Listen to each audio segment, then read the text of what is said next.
Starlight Green was on the road, and we were at home writing the new Goatwhore record while they were on tour. And the hurricane hit, and disaster struck, and all that stuff. So we kind of had to get the fuck out of Dodge, so to speak. So I evacuated to Chicago for a while, and Ben, I forgot where he went. So this was about a month past to where we couldn't do anything, and all our equipment was trapped in Louisiana, and no one could go in or come out that was in there. So as soon as they laxed up on letting people come in and check shit out, he went into our rehearsal room and grabbed all our equipment, threw it in a trailer in a van, and then we went to Arizona, where our drummer Zach Simmons is from, and he found a rehearsal room, and we just booked ass up there and finished writing the record in Arizona, basically. And so when Katrina hit, were you in New Orleans? Were you kind of there while while shit was kicking off?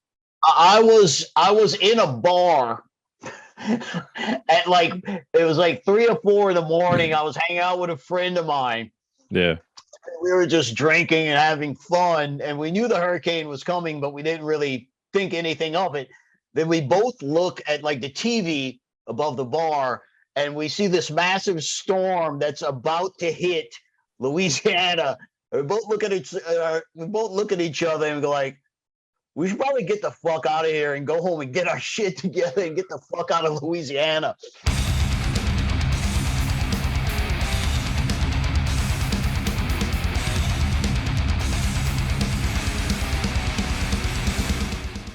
Greetings, friends, and welcome to episode 151 of Into the Necrosphere. On this week's episode of the show, I am talking to the returning legendary Sammy Duet of Goatwhore. He was here to discuss the release of their new record, Angels Hung from the Arches of Heaven, which is out right now on Metal Blade. We did a track-by-track breakdown of the show, which of course opened up various other avenues of conversation, but great having him back on the show. Straight after that, do not go away, because I will be talking about the new Antichrist Imperium record in detail. I do want to say thank you so much for the absolutely overwhelming response that I got from all of you for last week's episode with David Gray, drummer for Antichrist Imperium. Of course, if you did watch that episode, I may have given away a few spoilers on my thoughts on this new Antichrist Imperium record. But yeah, a lot of you asking me whether I'm going to do more in-person interviews. The answer to that question, of course, is yes. It just depends on when opportunity, timing, and logistics line up. But when the opportunity presents itself, I will definitely do it. And last week, I think, was a bit of a learning experience for me as well. Full disclosure, because I did allude to it a few times over the course of the interview that you saw. We actually had done a recording of or a recording for the podcast the week previously, but there was a bit of a fuck up when it came to the audio, entirely my fault, and David was gracious enough to meet with me again. It, I think, ended up meaning that the episode we did was even better, because we kind of knew each other and we sort of had a chemistry going already. Yeah, I think these sorts of episodes will definitely be seen more of on the podcast in the future. And now that I've done it, and I know the pitfalls and perils of recording one, I think they're going to get better and better as well. But massive thank you to all of you for the great feedback, and I'm really glad that so many of you got something positive out of it. Also, of course, make sure that after my Antichrist Imperium review, you stick around, because I'll be doing my standard news, rants, and react segment. And if you don't stick around for that, then the elevator pitch is thusly. I jump onto Metal Storm. I listen to and react to some of the new songs being released by bands that we all know, bands that perhaps we don't know, and along the way I mull the issues of the day, talk some trash, and just kind of share my thoughts, generally speaking, on stuff that's going on in the metal world and beyond. So lots to get excited about there. Thank you so much for choosing to spend the next 2.5 odd hours with me, if you have decided to do so. And of course, if you're new to the show, then this is your cue to elbow drop the subscribe button from the top rope on your platform of choice. If you want to support my work, then make sure to leave me a 5-star review on your platform of choice. Follow me on social media and head over to the Into the Necrosphere Teespring store to buy yourself a t-shirt or a hoodie. I don't have a Patreon. I never will. But any of the proceeds that I make off of Teespring gets plowed straight back into the podcast. So for those of you that have already bought yourself some stuff from there, it is much appreciated. Keep tagging me on your social media posts. Yeah, I think nearer Christmas time, maybe I'll do a couple of giveaways as well. So, a way to say thanks and give back to the legions. Speaking of which, I hope that the legions are already subscribed to my fellow horsemen of the podcasting apocalypse. On a Monday, Brandon Legion brings you Horrible 666, interviews with writers, producers, directors, and actors in the horror genre. On a Tuesday, of course, there's Into the Necrosphere, the podcast you're listening to right now, with me, Jackie Smith. And on a Wednesday, Mike Hill of Tombs and Scorpion Throne brings you his weekly podcast, Everything Went Black. He returns on a Thursday with his co-hosts Jeff Kashid and Mike Scandado doing Necromaniacs, where they review horror movies, old and new. The Mikes, Scandado, and Hill are going to actually be on this podcast in the next couple of weeks. I'll tell you more about that episode when it's been done. But very excited about the idea that we had, and I think it's going to make for a really fun one. I know, generally speaking, everyone does seem to like when we do crossovers, and I think partly that's how this whole community got started, which is very exciting, and it's been amazing to see it develop and grow, and kind of take on a life of its own over the course of the last year or so. And then, last but not least, every Sunday you need to tune into Carl Hikara when he delivers the Devil's Sermon on the Lord's Day through his podcast Soul Knox. So esoteric occult matters discussed with some really great and exciting guests, including in the next couple of weeks yours truly. So when that happens, I will of course let you know, but in the meantime, great to see Carl get that podcast off the ground and going from strength to strength. Now, my friends, sit back, relax, as I whisk you away to an hour and a half with my friend Sammy Duet of Goatwhore. But I think the last time that we spoke, you had mentioned to me that the record was pretty much done, and that you guys had heard the I think it had gotten the initial pressings, but I mean that was almost a year ago. It's now finally I think a week away from being released. Yes. And I gave it a proper listen for the first time today because it was only around the last couple of days that Metal Blade sent me the promo. But superb work, mate. Definitely, like what you said about it kind of goes back a little bit to that old school vibe, and away from the black and roll stuff and more towards the just pure evil. That's there in spades, and I absolutely fucking love it. Love it. As soon as I saw the intro track Invocation 3, I knew, okay, Sammy wasn't bullshitting. But so firstly, why did it take such a long time for the record to come out? Because like I said, I mean, I know it's been done for a while.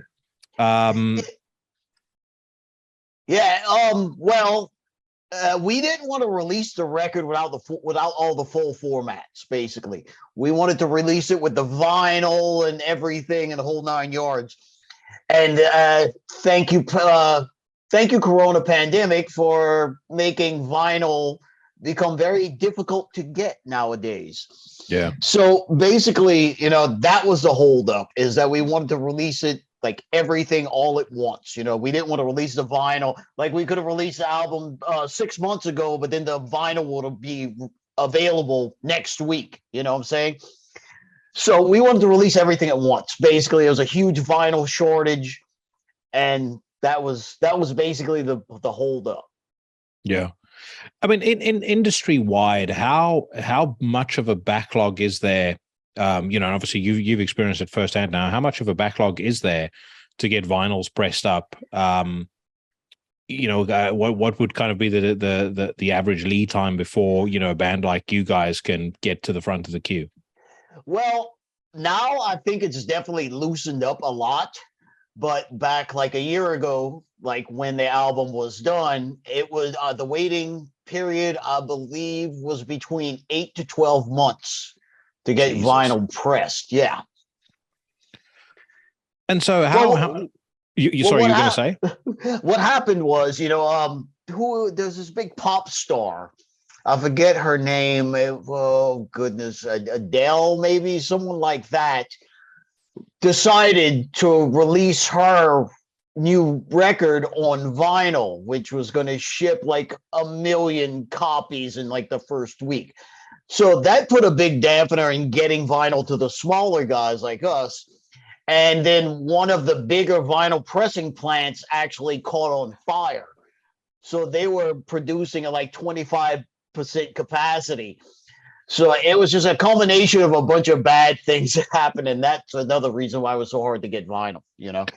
How many, like, just out of interest sake, like on an initial run like that, how many vinyls are you guys pressing up, for a new Goatwhore record? Or how many did you do for this new Goatwhore record?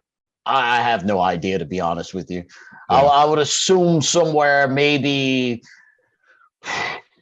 between 2 to 5,000, maybe, just to be safe. But I could be wrong.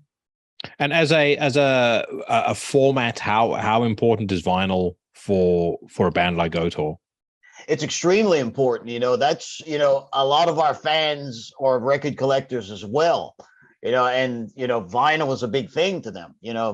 So it's extremely important. Every time we get like older pressings of our older records, we always sell out of them immediately. So there's definitely a market there for vinyls.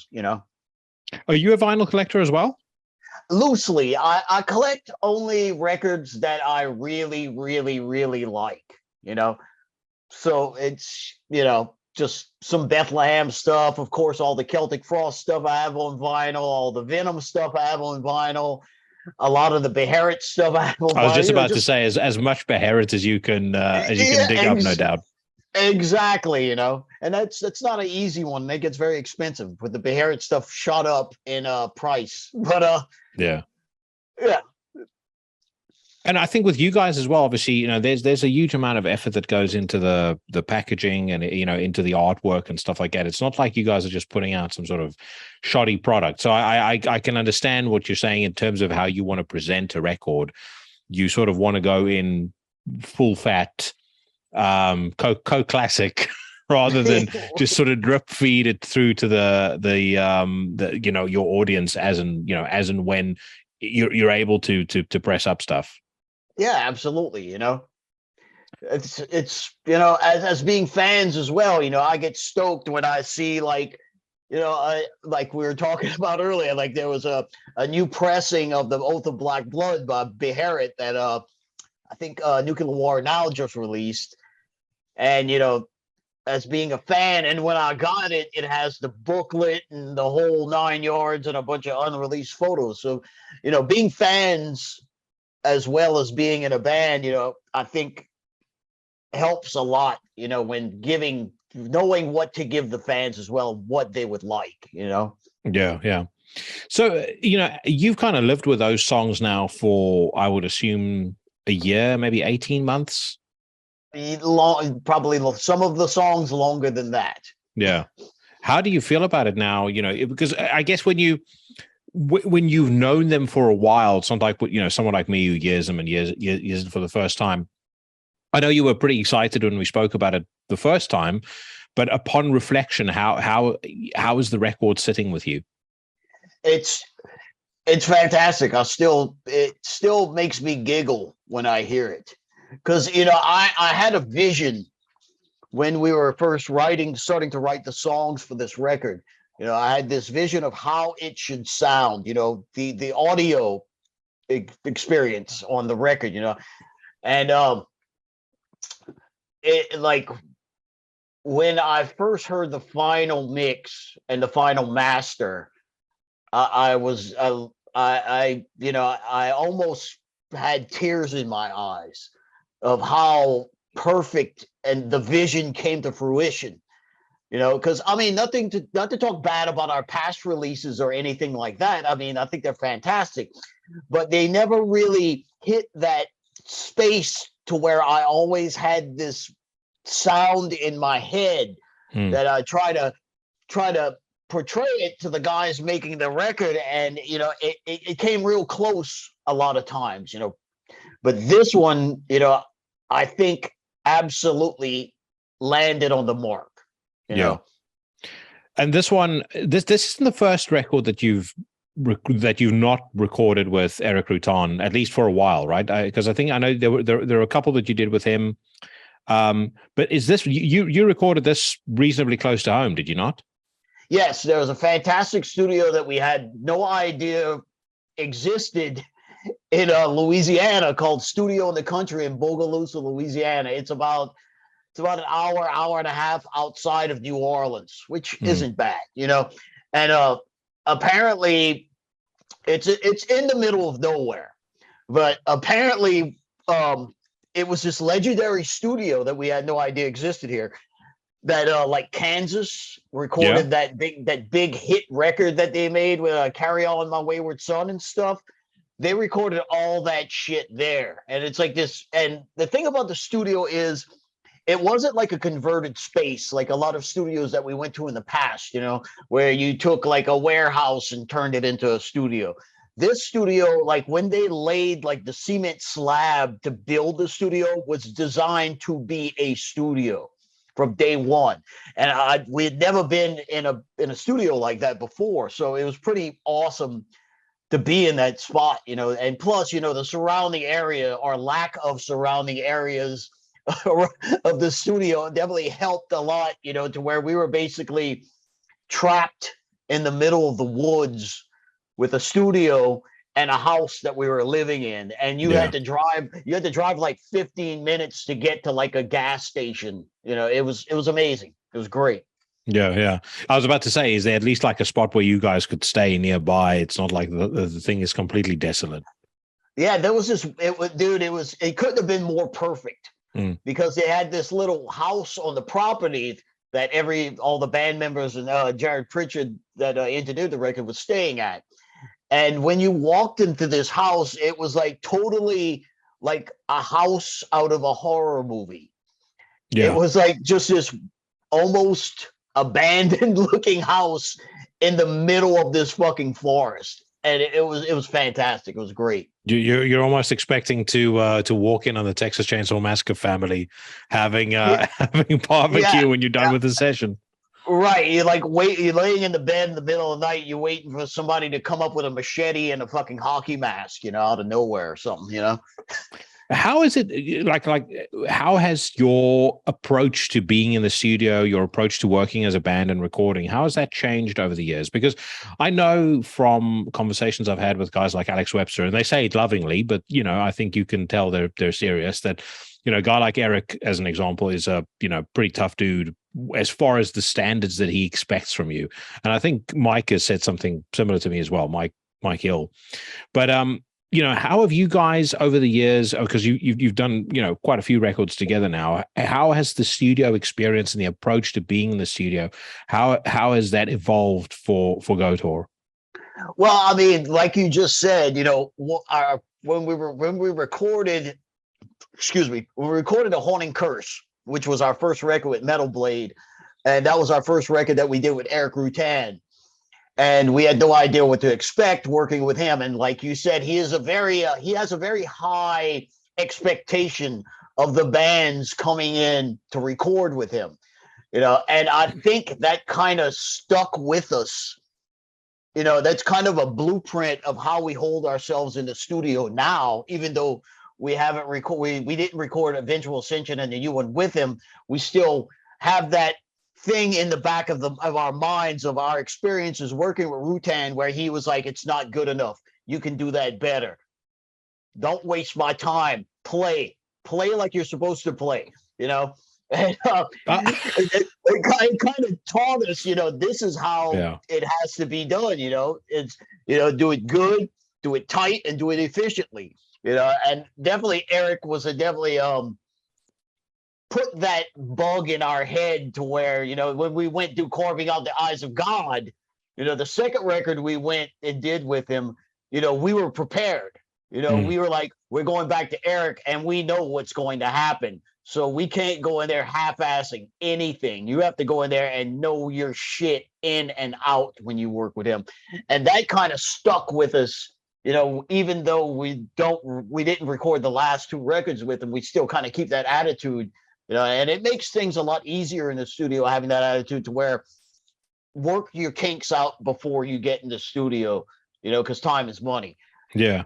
It's like that situation where while it's happening and while he's, telling you to do something, to redo something for the umpteenth time, you fucking hate him. And then when it's done, you go, okay, I get why he wanted this done the way he wanted it done. And the record or the song is better for it.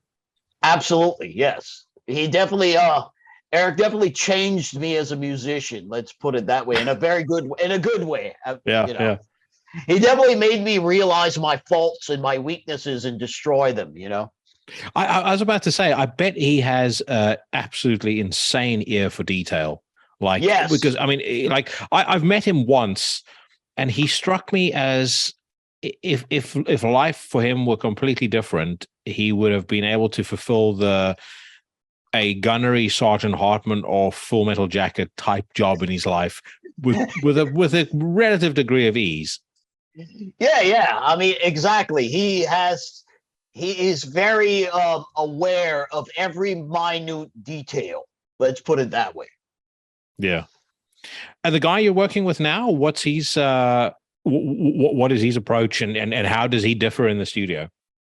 Well, we tracked the record with Jared Pritchard, which was our longtime sound guy. Like he ran sound for us in the live shows for like 10 years, So we were very familiar with each other from just being on the road for so long with each other. So basically it was like a fifth member of the band. And it was pretty relaxed, to where, we know what we have to do, and we know how he works, and he knows how we work. So it was pretty relaxed in the studio when we were tracking. But when it came to mixing the record, Kirk Ballou actually mixed the record. So that we've been wanting to work with Kirk for a long time, but scheduling and shit like that, it never happened. So when we were looking for people to mix the record, he was available. We were like, get him right now. I don't care what it takes. Let's solidify him to mix the record and roll with it. And I'm ecstatic that this happened, because Kirk just knocked it out of the fucking park, Yeah. And as you say, you kind of, when you heard the record the first time, it felt like the dude just got what you guys were about. Yeah. I mean, he totally understood what we were trying to achieve, And it was the first, well, no, I wouldn't say it was the first time. It was the second time we were mixing a record where we weren't actually present with the guys. So it was like we're going back and forth over the phone and through emails of changing certain things and all this stuff. And it was a little frustrating, but the end result is all that matters, Yeah. Going back to A Haunting Curse, I remember talking to Ben when that record came had just been released, and he was talking to me about kind of how the record came into existence, essentially off the back of coming home from, I can't remember if it was Soylent Green or if it was Goatwhore, but coming home to seeing Hurricane Katrina wiping, pretty much everybody's, homes and livelihoods off the face of the map, and just giving Eric a call, going in the studio and going straight back on the road.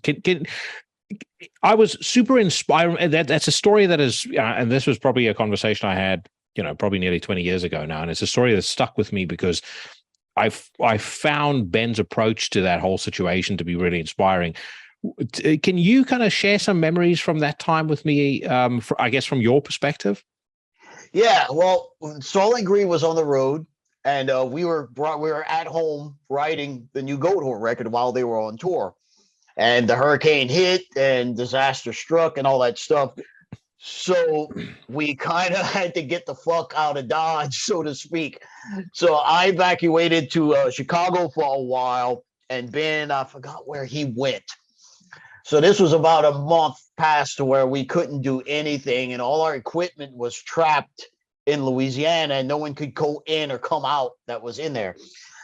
So as soon as they laxed up on letting people come in and check shit out, he went into our rehearsal room and grabbed all our equipment, threw it in a trailer in a van, and then we went to Arizona, where our drummer Zach Simmons is from, and he found a rehearsal room, and we just booked ass up there and finished writing the record in Arizona, basically.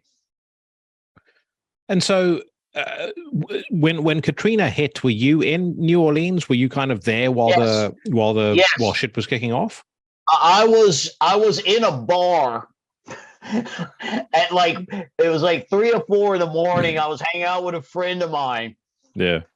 We were just drinking and having fun, and we knew the hurricane was coming, but we didn't really think anything of it.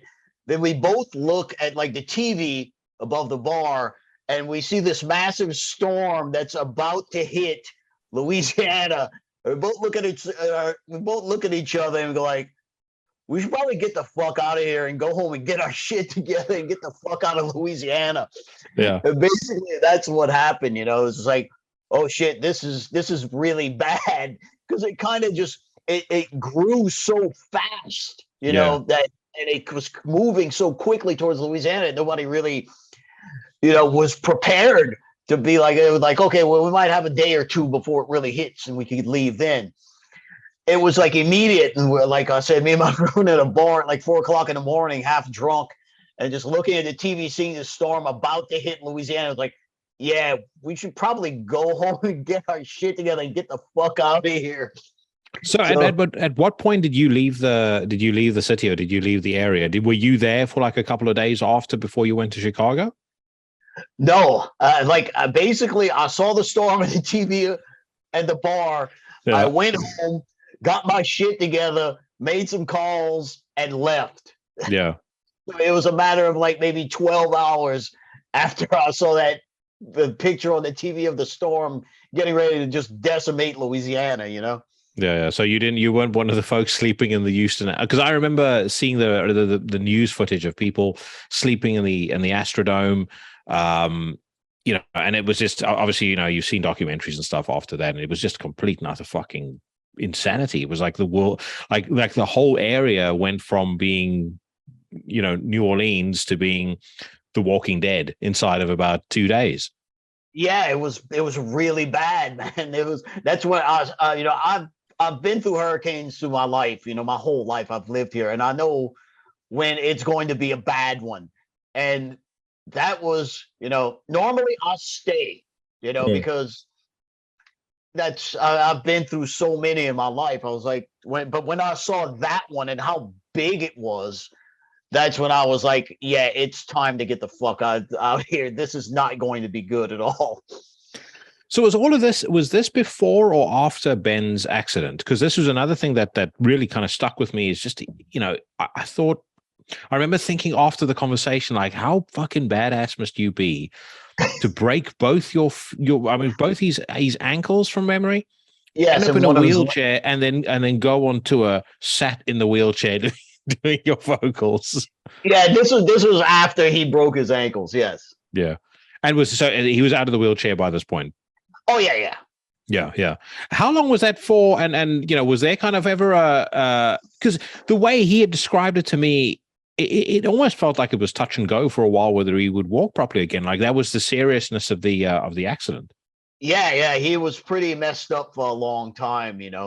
Nobody knew what was going to happen next, and we're all rooting for him, and we all supported him and everything, whatever he needed, but there was a scary point in time where it's like, we don't know if our friend is ever going to be able to walk again.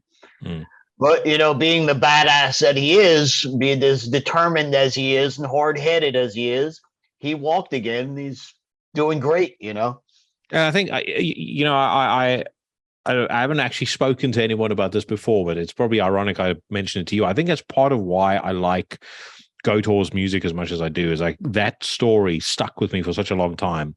And I think the resilience and the kind of he was quite like quite John Wayne, like quite stoic in the way that he told me the story, and the way that he seemed, at least from my perception, to approach the whole situation. As I said, I found that really inspiring, and I've always, as I'm sure you do as well, there's bands you like, and then there's those bands that kind of make you go, fuck yeah, like if you're feeling you need that extra kick in the gym, or you need that extra kick when you're at work, or you need that extra kick just in life generally. It becomes one of those bands that'll do that for you. Like Pantera was like that was my band when I was a teenager. Pantera was the band that kind of pushed me, that 1 inch further if I didn't want to go anymore. And Goatwhore, I think, became that to a degree, later on in my life, in part because of that story, and just like when I hear Ben sing, I always think back to that story, and I go, that's the kind of dude that, like, there's a degree of shared values there, if you understand what I mean. Yes, absolutely. It's very inspiring, coming from a very bad situation and overcoming it. It's the power of inner strength, Yeah. Which seems like I was curious about your take on, I guess, some of the elements in the metal scene that, people complain about toxic masculinity, and they complain about like all the social justice stuff, and some of it is I don't think is bad. I certainly don't think any of it is ill-intentioned, but I do think that when you try to suppress, particularly masculinity, because I've yet to hear anybody define toxic masculinity to me in a way that isn't just that person is an asshole, and they could be a man or a woman. So. But what I do think is, I think metal is a great outlet, because I lived it, and I still live it. It's a great outlet for growing men and for adult men who feel a degree of frustration in the, in the modern world. And I almost find it irritating that people try to suppress that. I mean, people are going to be people no matter what. And I know where you're coming from, and I'm not going to talk about it a whole lot because I don't want to talk about it. But, if you feel that you need to be a man, then be a fucking man, the best man you possibly can be. Yeah. And I'm going to end that. I don't want to get into this whole subject at all, but that's how I'm going to end it. Whatever you want to be in your life, be the best that you can at it. If you're a man that wants to be a woman, become the best woman you can possibly be. I am 100% behind you. Whatever you want to do it. But yes, I understand. Let's go to another subject before I get myself into trouble. I was about to say, I not watch enough of your acid bath archive videos to know you're a born politician, a pragmatist. Let's move on to a different subject. So let's kind of go back to the new record, and I was curious, just kind of looking at the different songs. The record is very varied. There's a lot of different things on it. I wondered whether you wanted to take me through kind of just a track by track breakdown of just ideas that you had writing some of the songs, memories you had writing some of the songs, or just kind of a bit of a flavor, a bit of like a director's commentary on the record, starting with Invocation 3, which, like I said, for me, that when as soon as I heard that, I was like, okay, there's like I get the same vibe I got when I heard Funeral Dirge for the first time, which, it's almost like it's one of those records that takes you back to hearing Judas Priest for the first time, where you're slightly nervous, but it's great, and you want to persevere and keep on listening. Give me a second here, because I'm not really familiar with the titles just yet. If you can, because the version that I have does not have the actual titles of the songs yet, and I'm still kind of I haven't seen the song titles since they've been released. So give me a second. I might get a little lost. But let's start talking about Invocation 3. Invocation 3 is basically what it is. It's a continuation of stuff that we did on Funeral Dirge, where there were some segues in between the songs to where they weren't really actual songs, but they were almost like ambient tracks, you would Yeah. say. And that's kind of a continuation of that idea that I had with Invocation 3. Hold on a second. I'm sorry about this. No worries at all. I've got the list up here in front of me as well because I'm too old to remember like tracks off by heart. Like there was a time where when I was down with an album, every single track, every single lyric, I would remember practically the fucking thank you list. But those days are well and truly in the rear view. Unfortunately, yes. Give me a second here. Where is it? God dog it. I can tell you what the second track is. The second track is Born of Satan's Flesh. Yes. Yeah. That one, is pretty self-explanatory. It's just we were just going for the throat with that one. So, there's not a whole lot of stuff I can explain about that one that is already explained in the song. I was about to say it's a great way to kind of kick the record off, because one of the things that I find, it's always been a big, point of difference for me when it comes to taking good records and separating them from great records is the sequencing of an album. Yes.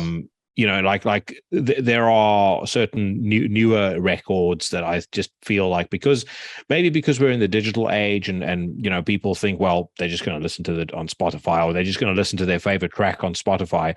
There's no real thought that's given to the sequencing of the album. So it's not like those classics where if you think about an album like Master of Puppets, that is perfectly sequenced. You've got the peaks, the valleys, you've got this crazy song like The Thing That Should Not Be. Then you got Sanitarium. It's just a beautifully sequenced record for me. And this record, I think, hits some of those notes too. Born of Satan's Flesh for me being one of them, which is if I had to think of a way in which I could see a Goatwhore show starting, or in which I would want a Goatwhore record to kick off, that's the song that I would, or that's the kind of song that I would choose. Yeah, absolutely. That's why we chose that song to open the record, because we just wanted to come out swinging, just coming out, just crushing. And, as well as being the first single as well, we were like, we're not going to go for the more of the easy listening kind of song. We're going to go for something that's just going to maul someone, Yeah. And so then straight after that, you've got the Bestowal of Abomination. And by the way, you guys have always had, alongside Nile, some of the coolest song titles ever. The Bestowal of Abomination is the next track. Yeah, that was one that I wrote later on. After, I would say maybe I wrote that one maybe around in 2019. And that was a very interesting song because I had basically the foundation of the song done, but there was something that was kind of missing that I just couldn't put my finger on. And then I added that weird little guitar melody line that's kind of sitting above the riff in some spots. Yeah. And that kind of just tied everything together. And yeah, that one basically came out like I was envisioning it, apparently, because you always, when you're writing a song, you have an idea, and sometimes you hit the mark and sometimes you don't. And that was one that actually kind of fell into place rather easily, where, once I added that little melody line on top of the riff, I was like, this doesn't really need a whole bunch more work, What is your writing process like? What's your approach when you're writing music, and how has that changed from when you were younger? Like, going back to the acid bath days, how has writing as an expression or as an artistic outlet, how has that changed for you, and what does it look like now? I've become way more hyper aware of the riff nowadays, rather than like back then. I kind of came up with a part, messed with it a little bit, and I was like, yeah, let's use this. Where nowadays I'm extremely critical and hyper aware of every riff that has to be on the songs, to where I could write something to where it's okay, but it's not where I want it to be. You know what I'm saying? To where I just kind of drive myself a little crazy trying to perfect the riff in a way rather than, just like, oh, it's okay, that'll work. Let's use it and move on, Mm-hmm. So how much of what you write, as an example, would get discarded over the course of like say you lock yourself in your room for the night, you've got your digital recorder and you're fucking around with different ideas. Like how much of what you come up with do you end up discarding? Man, you don't even want to know. Let's just put it this way. I have right now of unused stuff, just like over like 500 riffs that I have recorded that it's still unused. So it all depends on the song, and what the what I'll normally do is I'll find a riff that I like, I'll get it to where I want it, and then I'll kind of build around the riff that I started. And sometimes it changes to where that'll be a catalyst for a second riff that's even better than the riff I initially started with. So that gets switched around and tried to work in. So it's like a never ending kind of process of trying to make things better. You know what I'm saying? But, sometimes there's song, like we went into the studio for this record with 16 songs finished. And we picked the best ones that came out, fantastic, and used those. And out of the rest of the ones that are left over, we could possibly refine them, pick them apart, take parts from them, create new ideas.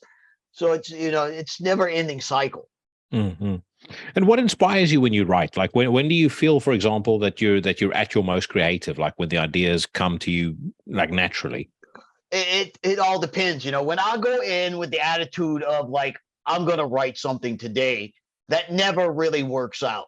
When you try to fucking force it and say, okay, I got to write a song today, I'm slacking, I need to get some shit done, that never usually works out well. It usually happens when I'm just like screwing around with my guitar and just playing random shit. That's when a lot of the best riffs come out, is when you're not thinking about writing a riff. That's it's something that I've been unbelievably fascinated by over the last like 3 years that I've been doing this podcast, and previous to that, but especially now that I'm actually meeting all the people or talking to people whose music I really like and whose music I really admire, is folks that have been in the scene for a long time, like like guys like you, Kirk, Greg McIntosh from Paradise Lost. I spoke to him the other day. There's certain guys that it doesn't seem to matter how old they get. There's always a flow of ideas that come from them, versus certain other bands who, and I shan't name any because, as I said, I know you're a pragmatist. I won't land you in trouble. But certain other bands, you can name a band, who's been in the game for a while, and the music starts to sound very mechanical. It sounds like they are writing because they're writing to a brand, if you understand what I mean. Like they believe like this, band X, people expect this from us, so this is what I'm going to write. And it doesn't sound inspired. It sounds perfunctory. It doesn't sound like, it doesn't have that same spark that their older music had. Whereas, I'll really, this is genuinely a massive compliment that I'll pay you. Listening to this new record, once again, it strikes me that, you're a guy who, in spite of the fact that you have written many hundreds of riffs and, have many hundreds flying around, you seem to still have that fire inside of you where what is going onto the record is an authentic artistic expression that you wanted to release. You understand what I'm saying? Yes, I know exactly what you're saying, because there's so many, like you're saying, there's so many bands that we're not going to name that just kind of go through the motions to put out a record, you know what I'm saying? And it's the same old regurgitated shit that they've been putting out for the last years, you know what I'm saying? And I know what you're saying on that, exactly, and I agree with you, and then shame on them. Yeah.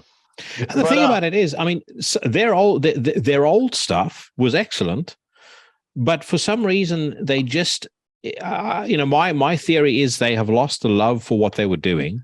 Yes. They should be doing something else. If they were true to themselves as artists, they would do something else, but they know which side the bread is buttered on. So they don't go that route. And, maybe they want to make blues music now. Maybe they want to fucking start, the second incarnation of the Prodigy or something like that. But whatever they're doing now is just not authentic to them anymore. And actually, you talk about Paradise Lost. That's what I've always appreciated about them. They always did what they want to do. And I think as a result, when they then delve into stuff like Strigoi or Valenfire or what Nick has done with Bloodbath, it comes out sounding as fucking badass as it sounds, because they've never, that when they wanted to make a Depeche Mode record, they made a Depeche Mode record. If they wanted to make like an industrial goth rock record, they made that. They always did what they wanted to do at the time, or what they felt was authentic to them as artists. Right. Yes, and absolutely, and that's why Paradise Lost is still to the day one of my favorite bands of all time. Thank you, Gregor McIntosh, for being you. Thank you, Nick Holmes, for being yourself. Thank both of you. Well, dude, if you have an hour and a half to spare, you must watch the episode that I did with Greg. It was about 3-4 weeks ago that I posted it. Like I said to him, I went into that episode a fan. I left it. And I mean, like a fan. They're one of my favorite bands, and they always have been. I left an even bigger fan. He's just such a fucking cool guy. And this new Strigoi record is a absolute monster. That's what I hear, and I'm a very big fan of the Valenfire and Strigoi stuff, so I can't wait to hear that new Strigoi. Greg McIntosh can do no wrong in my eyes. No. Now, here's a question, though, and we'll get back to the record in a second, but, when we talk about doing those different things, like I can see an acoustic guitar in the background there. Have you ever had the inclination to do something outside of Goatwhore, or do something different even maybe outside of metal? I mean, I mess around with it every now and then. I mean, I would like to do an acoustic record, but very dark acoustic record eventually. But, that remains to be seen. I like my electrics. But, there's touches of the acoustic stuff on the new record, just small things, But that's basically what I use it for, is just, certain parts and certain songs need a certain little underlying creepiness that you can only achieve with acoustic guitar, Yeah.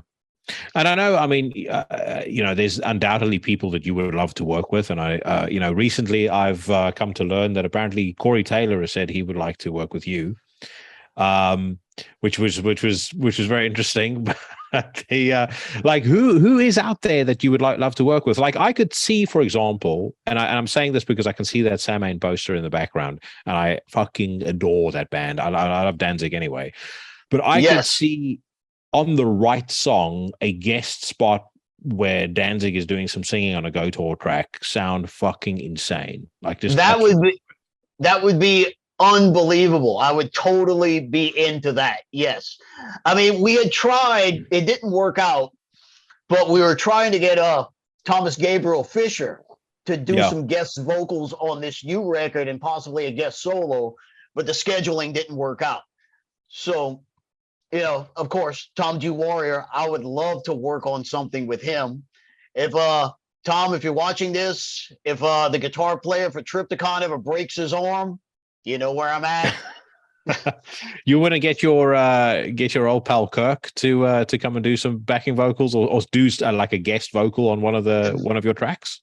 That would be amazing. Yeah, I would actually like to do like a total Doom project and get Kirk to sing on it, but there's like something totally removed from the Crowbar sound. You know what I'm saying? Yeah. Something more of like the like you're saying, like the old Paradise Lost kind of sound, like old Catatonia, kind of like that Doom, very Doomish, like old Cathedral sounding stuff as well. I'd like to get Kirk involved with that as well, but we're getting old and time is not on our side anymore. But you never know what might happen. Yeah. Well, I mean, you could be like Shane Embry. He's like, I remember talking to Kevin Sharp, and he was saying, and this was before I'd had Shane on the show, he was saying that like the whole pandemic thing had made Shane so paranoid, I think, about, the end of his life, that he was just like churning out one record after the other. He'd like done 2 Venomous concept records, a Brujeria record, Lockup, a Napalm Death record. It's like, Yeah. I mean, he's a fucking machine anyway. Shane Ember is just he's like a musical factory. Dude. He's been like that. He's always been like that. Yeah, To where he's one of those guys that never runs out of ideas. His brain is always going. He can always hear the music in his head.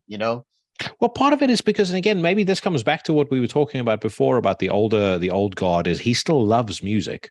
Like the guy, when you talk to him, he still has a genuine appetite and a desire to discover new music and hear new music. He gets excited by new bands, and you can tell when Napalm goes on tour, they often take a lot of newer bands out with them.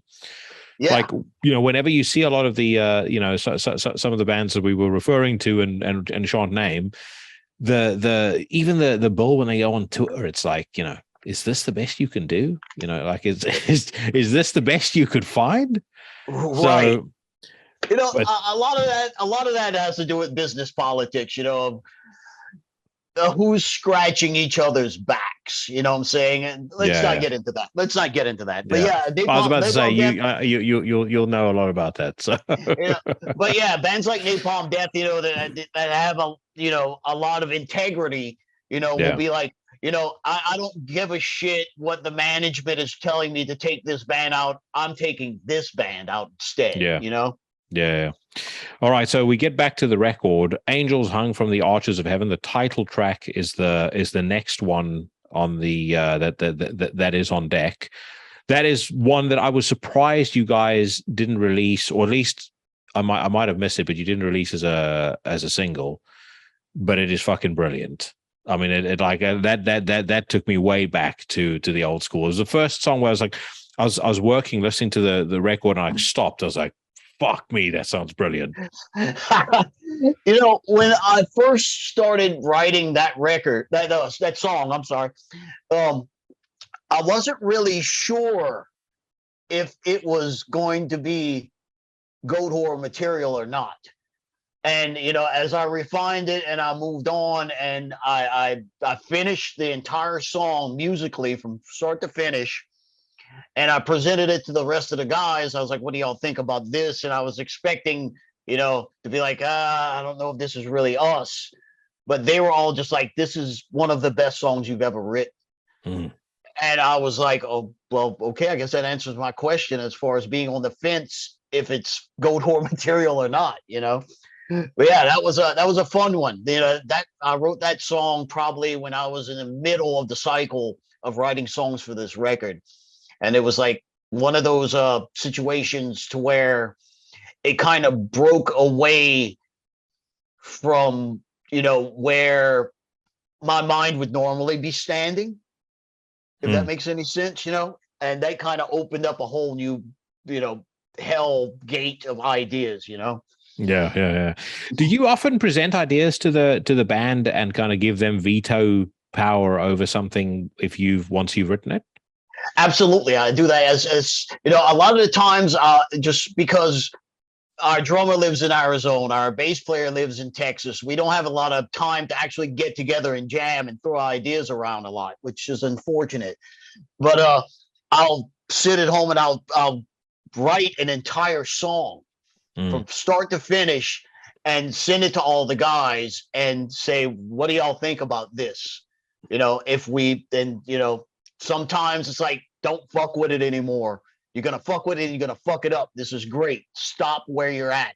And sometimes they'll be like, well, this part's not that good. And let's make this part a little bit shorter or make this part a little bit longer. So yeah, of course, I'm always open to ideas from the other guys. Absolutely. That's something that you see like more and more, I think nowadays is, we in the corporate world, which is where I while away my days, obviously remote working is it's no big deal. Like I have not been to an office properly for the last 4 years. you know, and I manage a very substantial team in a, you know, very big business, but like you see that more and more with bands nowadays, where that romantic notion of, you know, we get together in the band room on a Tuesday, Wednesday, and a Thursday, we jam out ideas, and, you know, we get to where we get to. That kind of seems to have you know, gone out the window a little bit. How, I guess, how do you adjust to that as a musician? Because you just sort of touched on it now, that it's maybe something that you miss a little bit. Yeah, I mean, that's how we used to do it, you know, like carving out the eyes of God, everything, even Blood for the Master, you know, was all written as a band. You Mm. know, there was no like sitting with a digital recorder and sending ideas back and forth. I would culminate fucking riffs on a fucking cassette on a jam box, little ghetto blaster. And when Zach would come in to jam with me, Zach Simmons, the drummer, I would have this cassette full of riffs, and we would listen to the riffs, and we would jam them in the practice room, find another one. I mean, it was a very tedious process. It took a lot of time, but that's how we did it, you know. Mm. And we would put the songs together as a band. But you know, nowadays that we have so much technology at our fingertips, that you don't really have to waste so much time putting ideas together, you know what I'm saying? Because if you do that in a band, you know, in a band situation, you know, it took us fucking forever.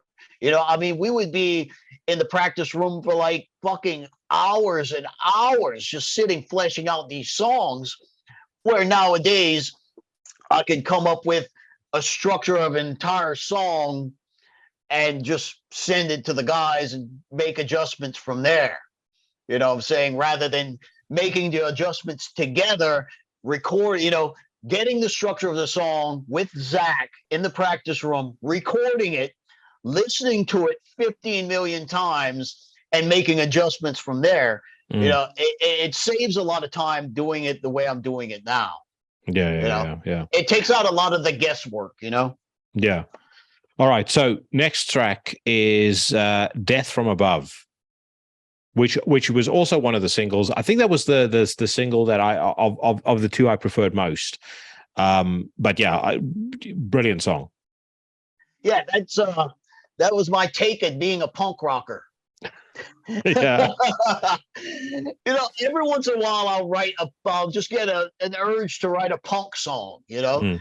and this is definitely a great example of that, you know.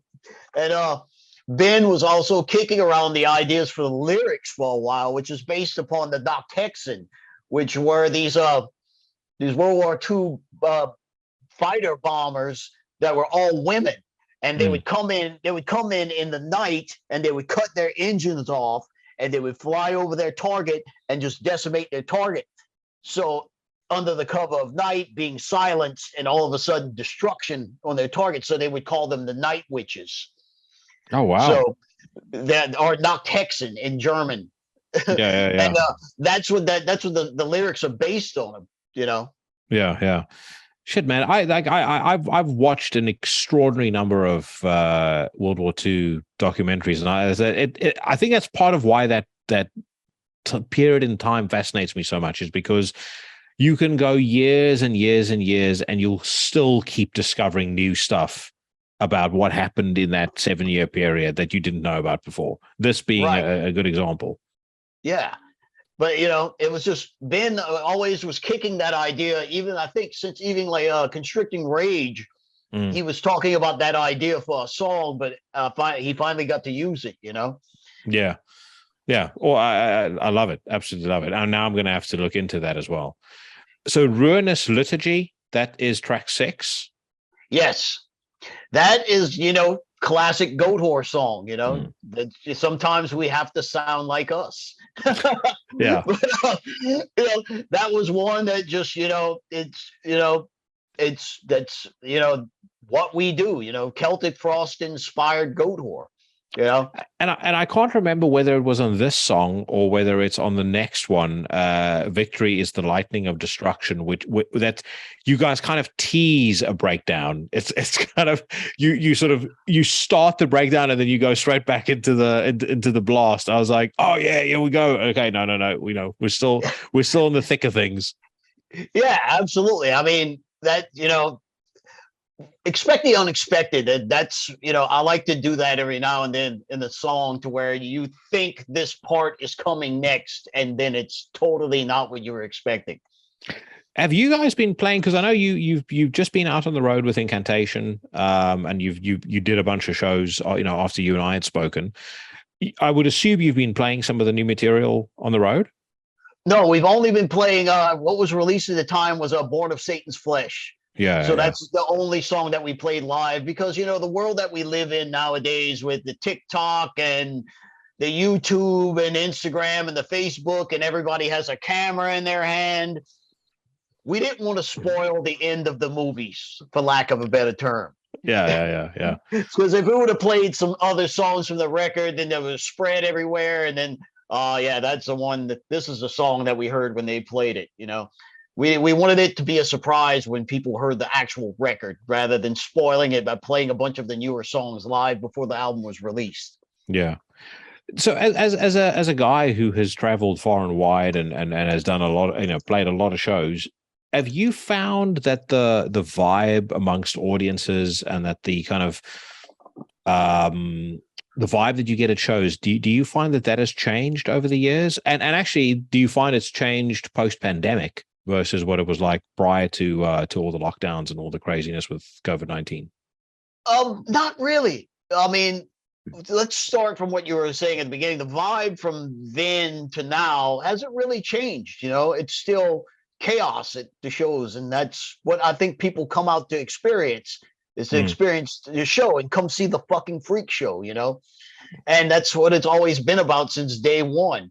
But post-pandemic, I definitely felt a newfound energy in the crowds. I think a lot of people realized that they were, taking live shows for granted, so to speak, and, being that we were all locked up for 2 years, kind of rejuvenated our love for live music, whether you're playing it or you're experiencing it, Mm-hmm.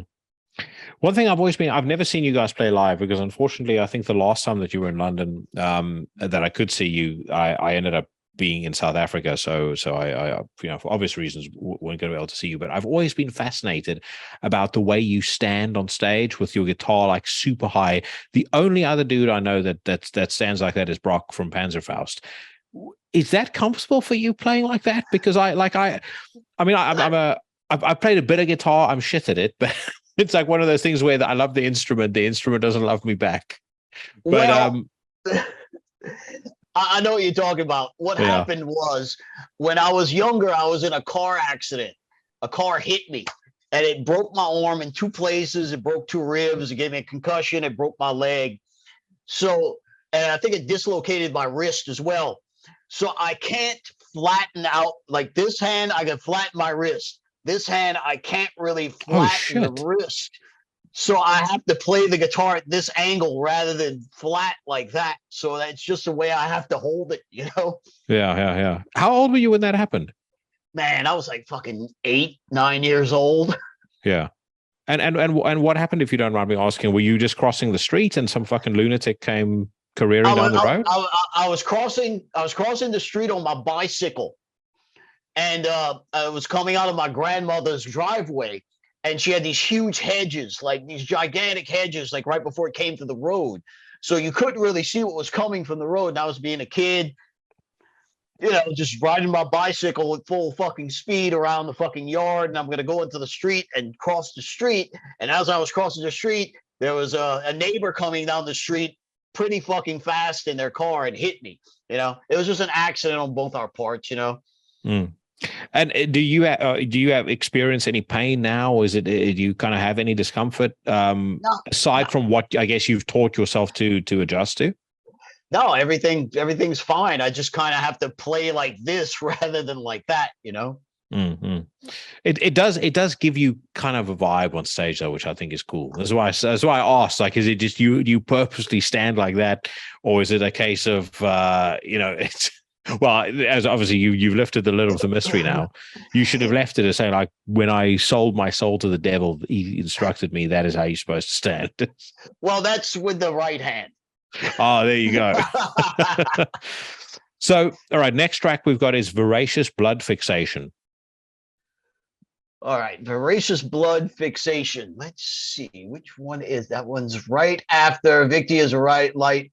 Victory is the lightning of destruction. Yeah. Voracious blood fixation. That song was a song that I wrote later on in the record. I don't know if you can tell or not. I was listening to a lot of Clandestine from Entombed while I was writing that song. It kind of has that, that kind of vibe that I was going for. And that was more of one of the rock and rollier kind of songs on the record. But not much more to say about it than it's just a rocker, from start to finish. And that it was a culmination of Clandestine by Entombed and a lot of black metal by Venom. I was listening to while I was writing that song, and I think you could kind of hear that in the song as well. Clandestine, though, man, what a great record! My favorite all-time Entombed record, and also it's an album that kind of had that rock and roll element to it, but it was very, very dark. Like, you listen to Sinners Bleed or Evil Lynn or any of those songs, there's a real like nastiness to it. There's nothing nice. There's nothing socially acceptable. You can't play that at a bar and people aren't going to go, "What the fuck is that?" Right, which is part of the brilliance of it. Yeah, I love that record. I mean, a lot of people cite Left Hand Path as being their favorite Entombed record. My favorite one is Clandestine, hands down. Yeah, same, yeah. 100% same, yeah. All right, Devil's Warlords is up next. Oh, yeah. The Devil's Warlords. Expect no mercy from this one. That's definitely a thrasher that has very little mercy, by lack of a better word. Yeah, that was just a ball buster from all the way through.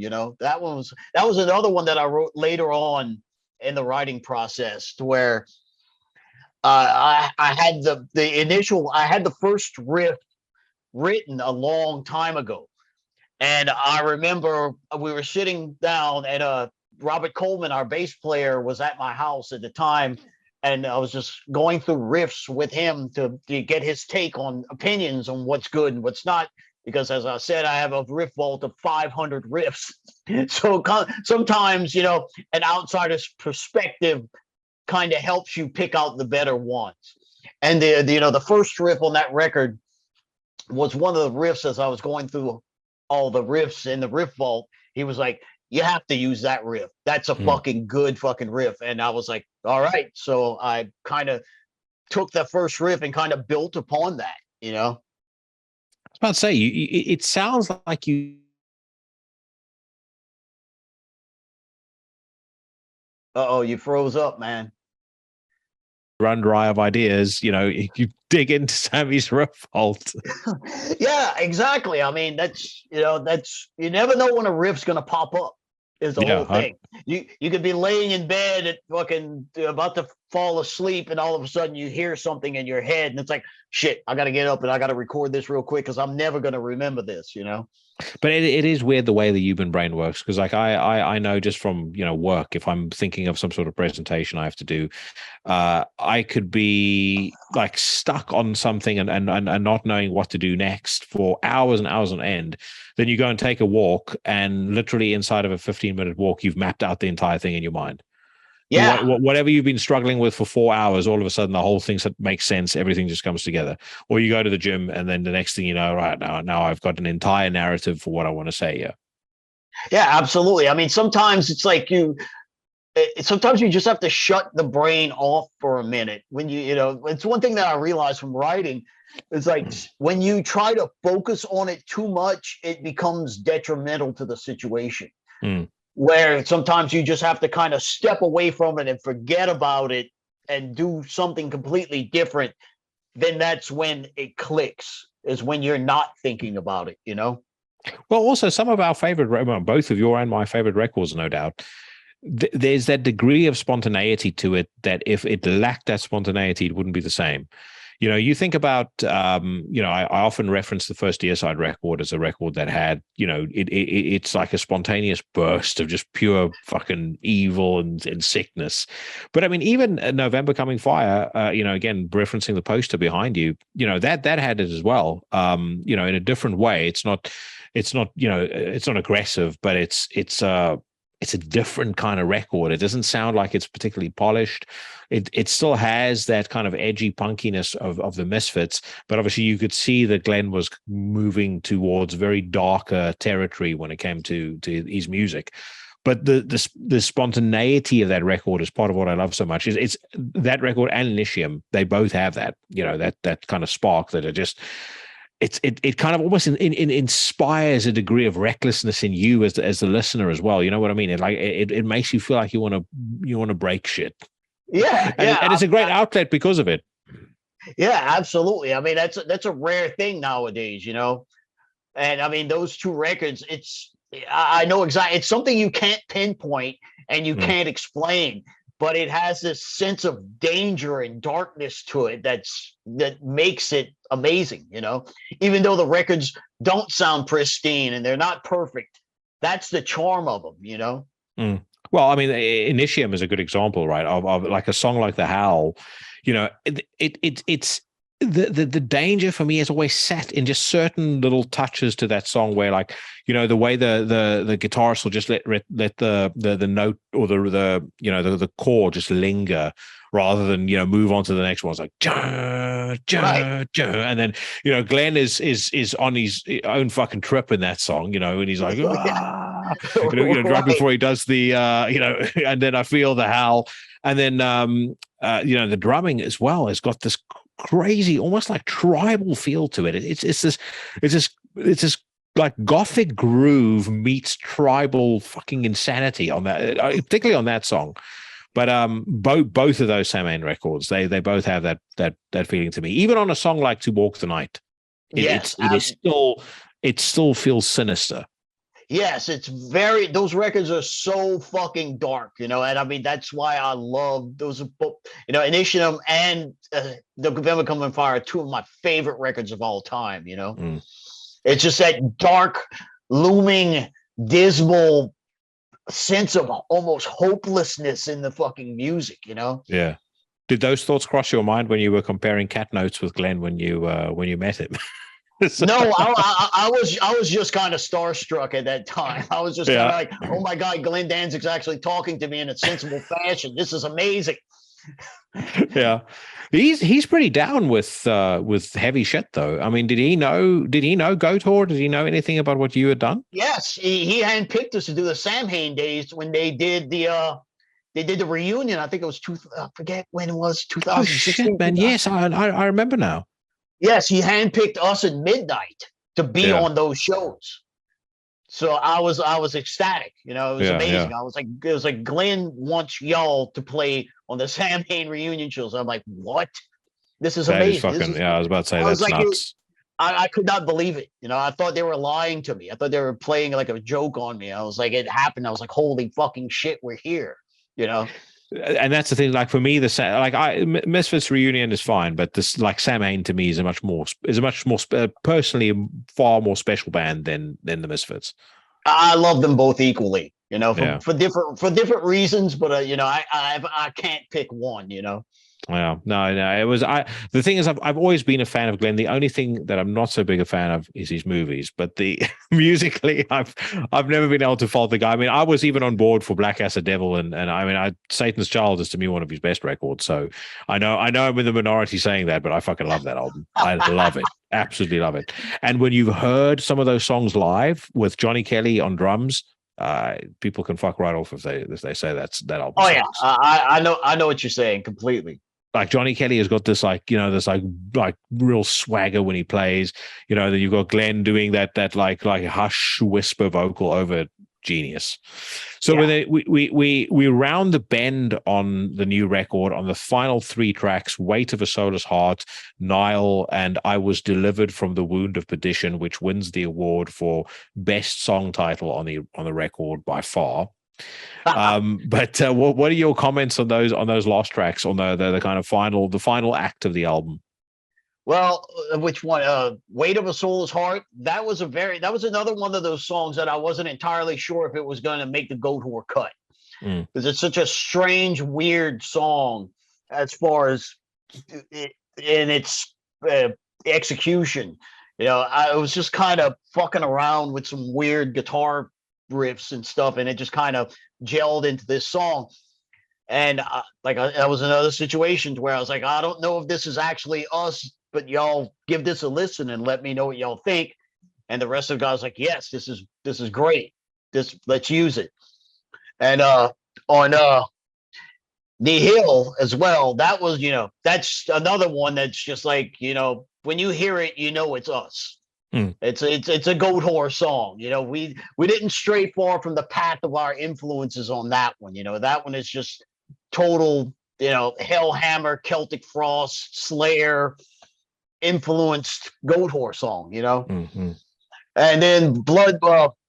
I Was Delivered from the Wound of Perdition. That was a completely. This song has a very long story. I was going through a very bad time in my life, and a very, very hard change in my life. Let's just put it that way. And I wrote that song in that period of my life, in my time when it was real rough, bad times. And there was a very uncertain future in a lot of situations. Let's just put it that way. And I wrote that song not thinking that it was going to be a Goatwhore song. I was actually writing that song for a different project that I was working on at the time. And the project never came to fruition, of course. And I sent it to the rest of the guys at Goatwhore, and they were like, as usual, well, one of my lucky times, they were like, this song is amazing. Yes, we have to use this. And I kept fucking with the song. And it's like one of those rare Goatwhore songs that you'll actually hear keyboards in, But I feel that it actually added to the darkness of the song, rather than actually there's a lot of bands that will just add a keyboard part for the sake of adding a keyboard part, and the way I added the keyboards in there, I didn't want them to be a prominent thing. I wanted them to be like an underlying thing that kind of adds to the sense of dread that the song holds. Yeah. So I love when you guys color outside the lines. So, like, when I say color outside the lines, I mean, in Goatwhore terms, like, one of my favorite Goatwhore tracks is to Mourn and Forever Wander Through Forgotten Doorways.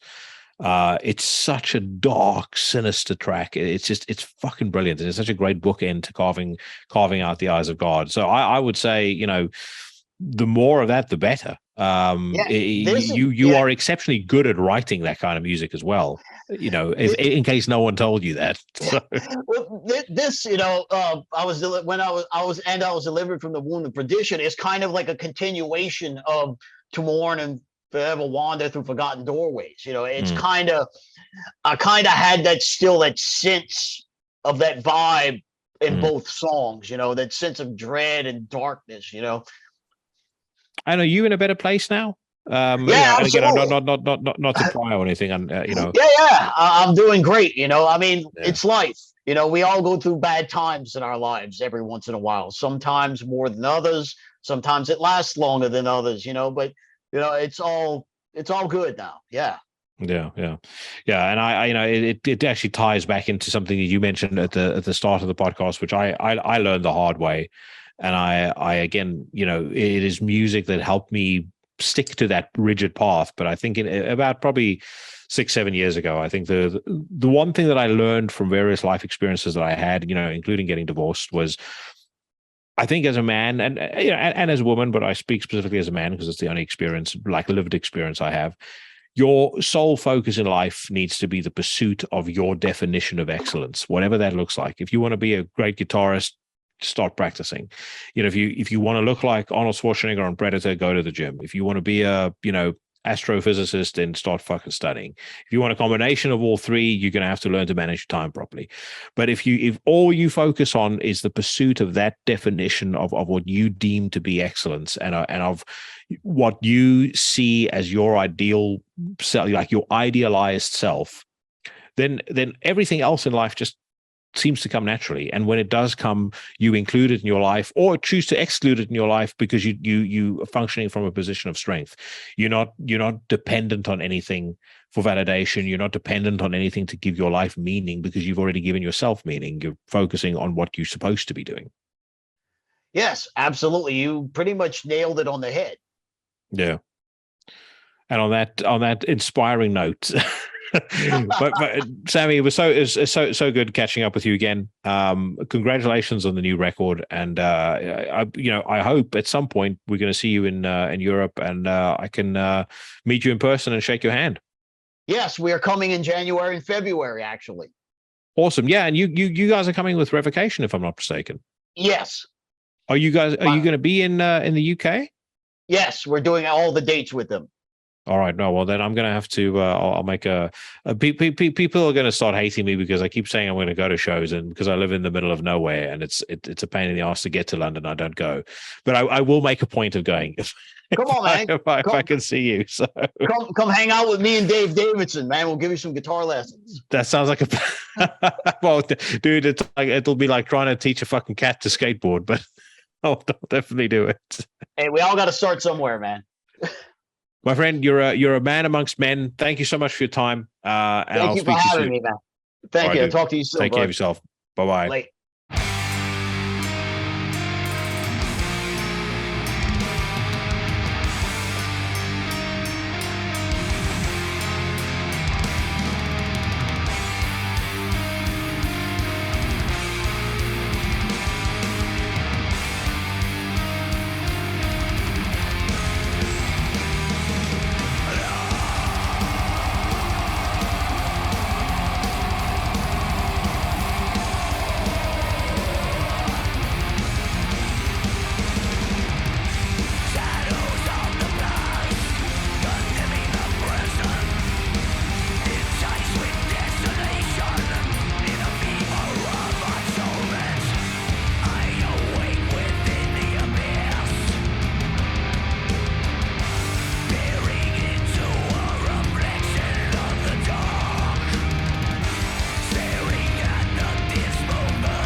You just heard the title track off the new Goatwhore record, Angels Hung from the Arches of Heaven. It's available right now on Metal Blade Records, and a massive thank you to Sammy Duet for his time, for a really fun conversation, and for probably being wisely pragmatic over the course of that chat. But great having him on. He will definitely come on again at some point in the not too distant future. I'll leave the link to Goatwhore's Bandcamp in the description of the podcast as usual.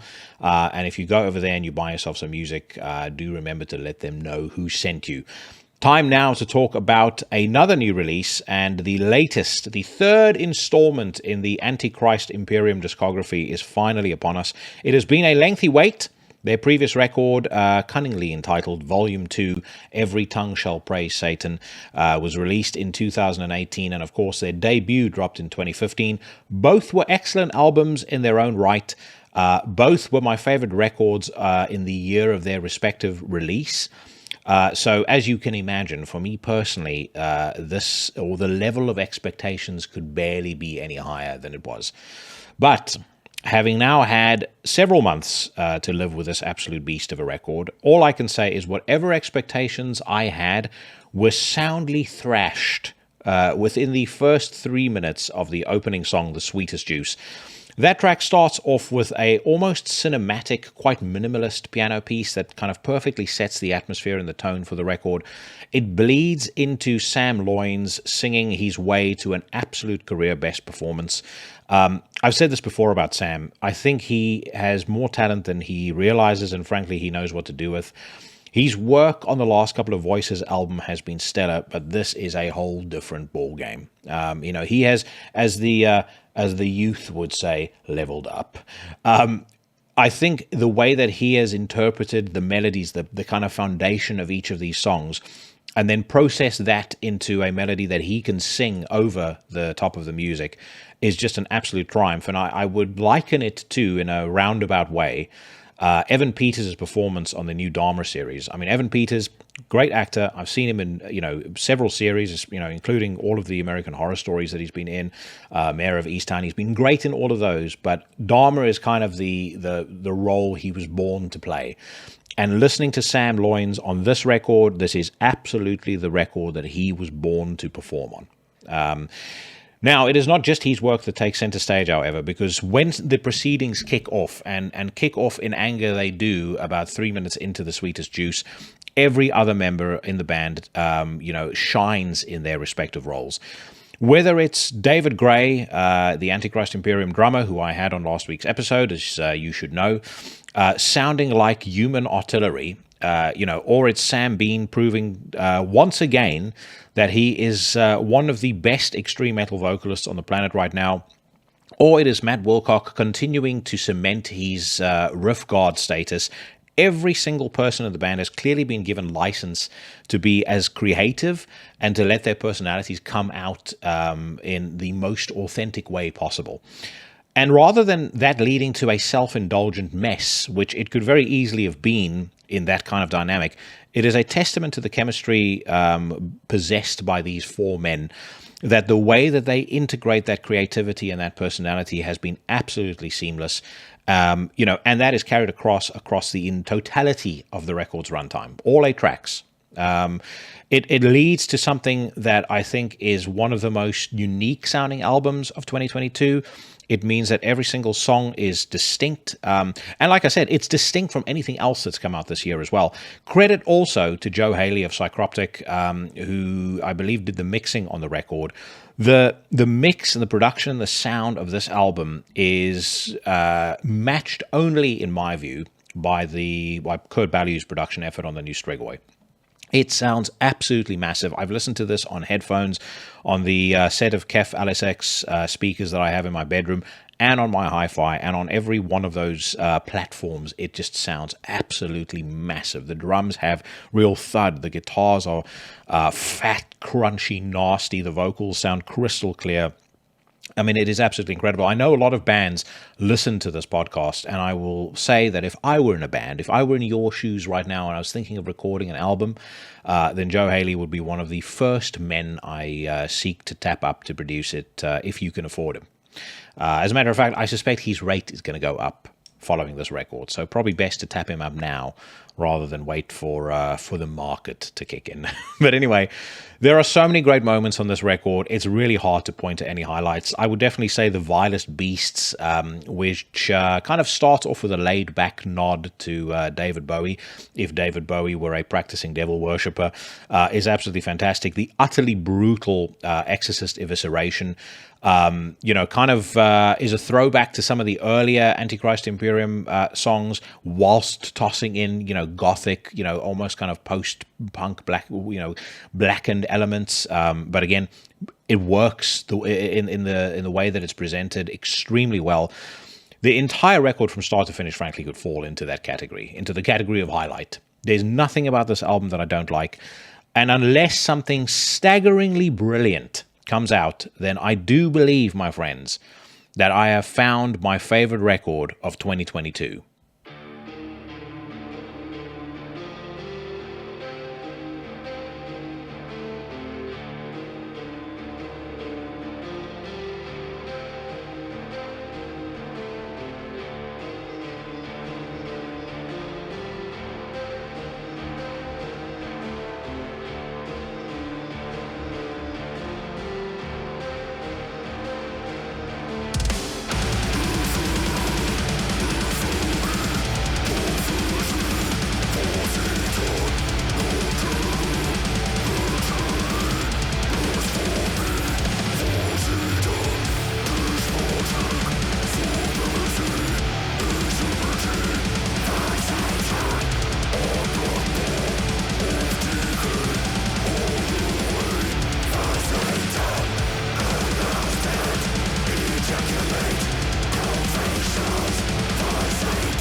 That was the Antichrist Imperium blasting for Satan by way of their new song, Exorcist Evisceration, off their spectacular record, Volume 3, Satan in His Original Glory. It is available right now, courtesy of the excellent Apocalyptic Witchcraft Records. Kudos to them for putting this out, because I think the Antichrist Imperium is a band that colors so far outside of the lines that I suspect they could very easily have fallen through the cracks had it not been for the foresight, the visionary foresight of the folks over at Apocalyptic Witchcraft to pick them up. And like I said, I mean, you know, whether it's Matriarch Records signing Elder Freya, whether it's Deborah Morty signing, you know, decent bands, I love that these smaller labels are picking up some of these bands, because, you know, I think this is where the real innovation in the scene is occurring. But yeah, like I said, kudos to them for releasing the record. Massive well done to the guys from Antichrist Imperium for putting out an album that, like I said, I mean, just blew away every single one of my expectations, and you absolutely have to listen to this. I don't give a fuck whether all you listen to are the first 3 Darkthrone records. I don't even give a shit whether you don't listen to metal whatsoever. This is, when it comes to just pure musical talent on display, this is elite of the elite level stuff. Now, my friends, sit back and brace yourselves. Send the weaklings, the woke, and the cowardly out of the room, because we're about to head into news, rants, and react segment territory. So, starting as we usually do on Metal Storm, the first news headline: Iron Maiden announce first shows of 2023's The Future Past Tour. It says here, Iron Maiden will be bringing a new tour to Europe in the summer of 2023, including arena shows in the UK and Ireland. The Future Past Tour will feature previously unperformed songs from the band's most recent studio album, Senjutsu, which, in fairness, I actually didn't mind, along with a focus on 1986's Somewhere in Time record, plus other classic cuts. I know I've said it a few times, controversially, because I suspect quite a few folks who listen to this podcast regularly are big Iron Maiden fans. I myself am not, and never really have been, but I will give credit to these old geezers. When it comes to their hair game, considering their age, they're keeping it strong, keeping it tight. I sure as shit am losing that battle, so I commend them for having healthy heads of hair. And as I said, Senjutsu wasn't bad. I'm pretty sure, you know, whatever they do from a stage show perspective will be pretty impressive. But anyways, that's kind of where it sort of, you know, that's where it really ends for me with Iron Maiden. I don't think I could ever be excited about an Iron Maiden show. Steel Panther have put out a new music video. Somewhere in the poorer neighborhoods of America, Kim Kelly is clutching her pearls, saying, "I tried to get them cancelled, but this is metal in the era of Trump, so yeah." And then her mind-melted followers, no doubt, will be tweeting her back, saying, "Yas, Queen, you tell them." To which he will proceed to lecture them on the monarchy and the power structure, before reminding them that everybody to the right of Stalin is literally Hitler. Anyway, Steel Panther, not really into the Necrosphere fair, but I do have a Steel Panther story I need to share, and I am curious to hear what the song sounds like, so we are going to listen to it. But I first heard these guys when I was getting when I was busy with my second sitting with the tattoo artist Dan Marshall.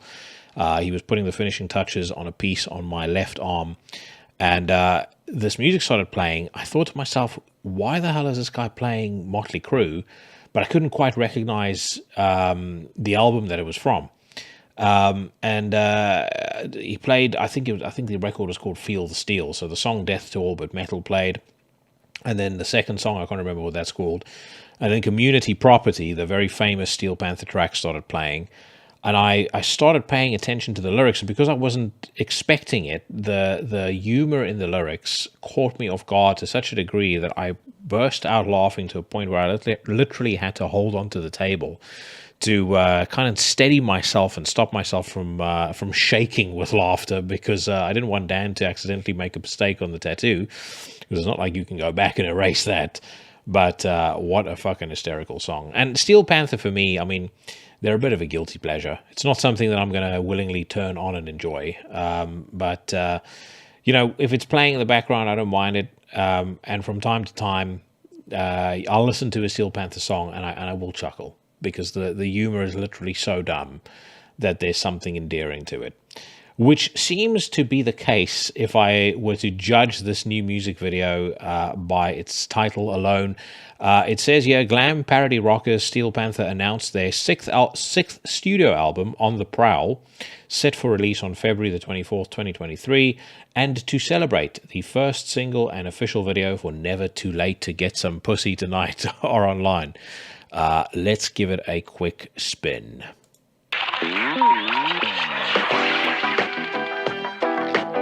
What's happening? It's WHMR Radio, where heavy metal does rule. Get ready to do some hard driving with Rich Longwood. We're talking with Sticks It In You from Steel Panther. Steel Panther just announced a brand... Right, I'm going to put the brakes. I'm going to pump the brakes on that, because it looks like we're dealing with yet another 1 minute odd intro. So I'm going to skip to 1 minute and 2 seconds. And let's see if things have started moving along. Oh, this is Never Too Late to Get Some Pussy Tonight.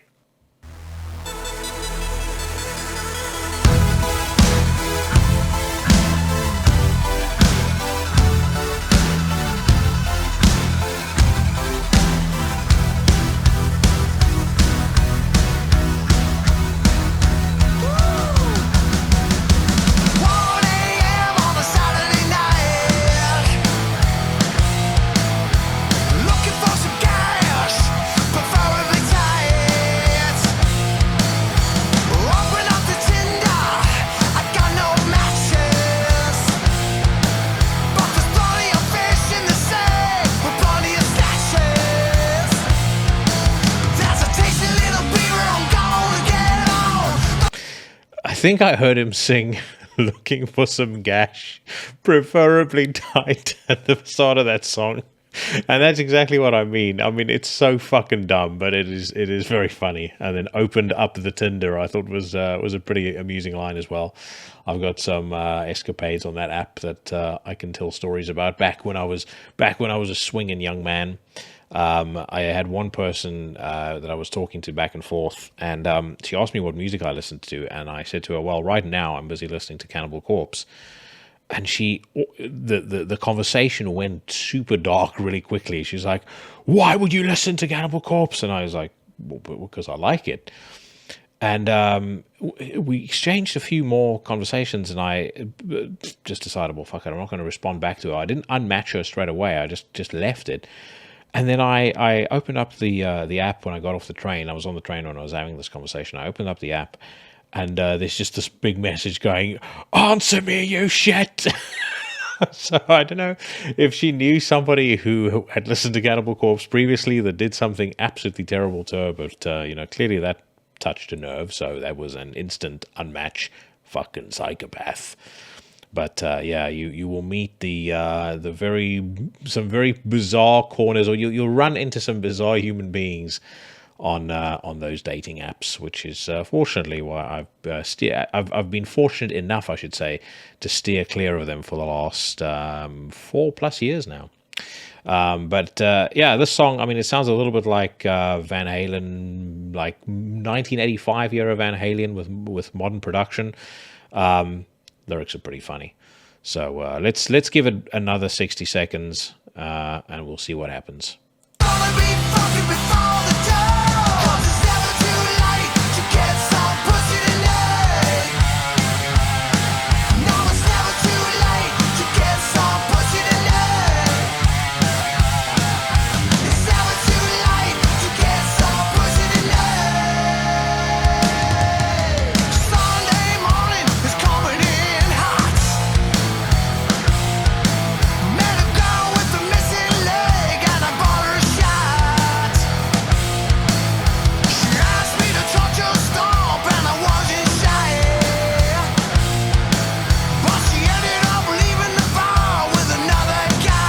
She asked me to touch her stump, and I wasn't shy.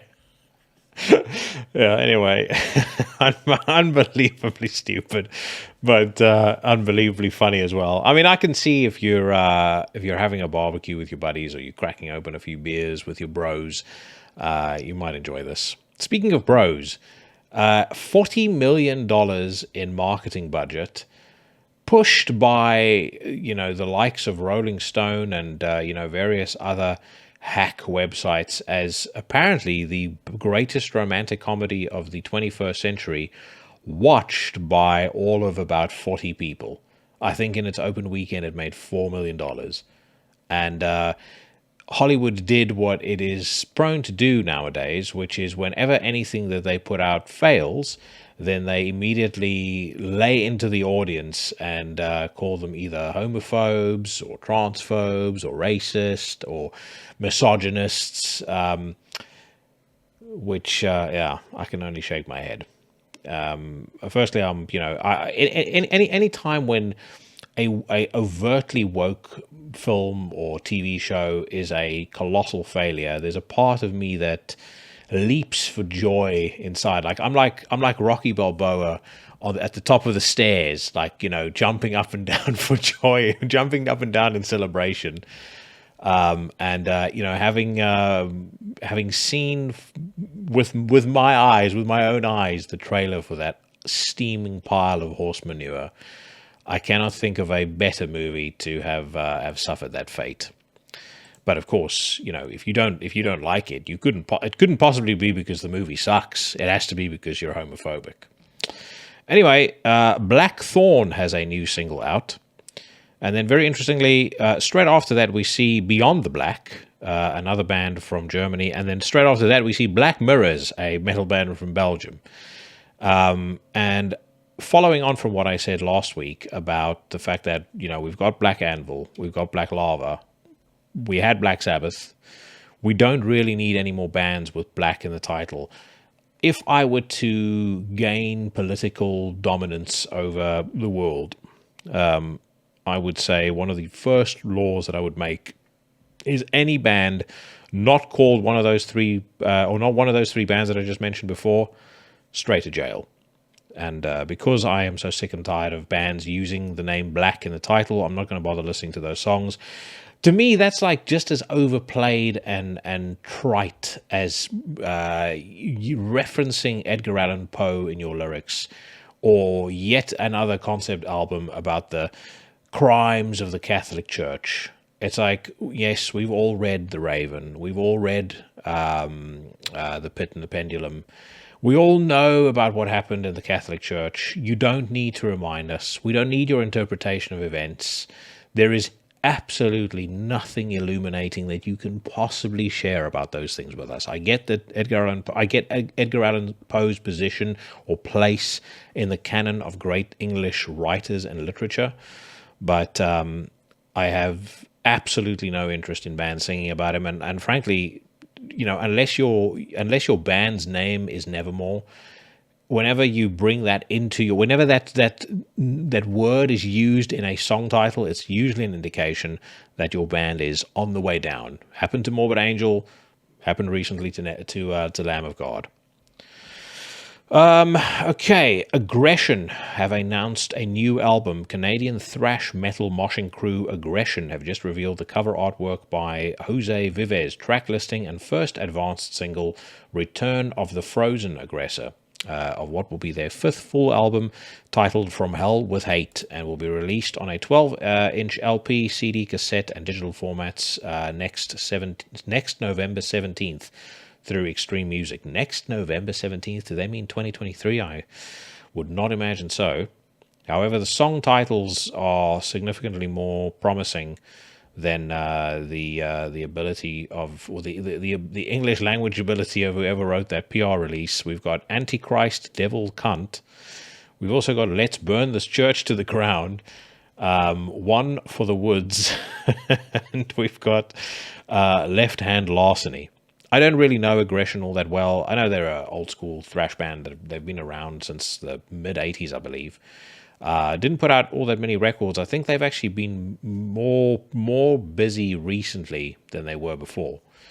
and they are from Canada. So if you're if you're a Canadian band and you're making angry music, I can most certainly empathize with your frustration, because you currently have in political office possibly the biggest living dickhead on the face of the earth. Maybe the biggest dickhead in the history of mankind, or people kind, as he would refer to it as, Justin Trudeau. But let's not lament the poor decision making by Canadian voters. Let us instead listen to Return of the Frozen Aggressor.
That little piece there, like the little bridge riff that they're using, that really sucks. I mean, the song itself isn't bad, but the that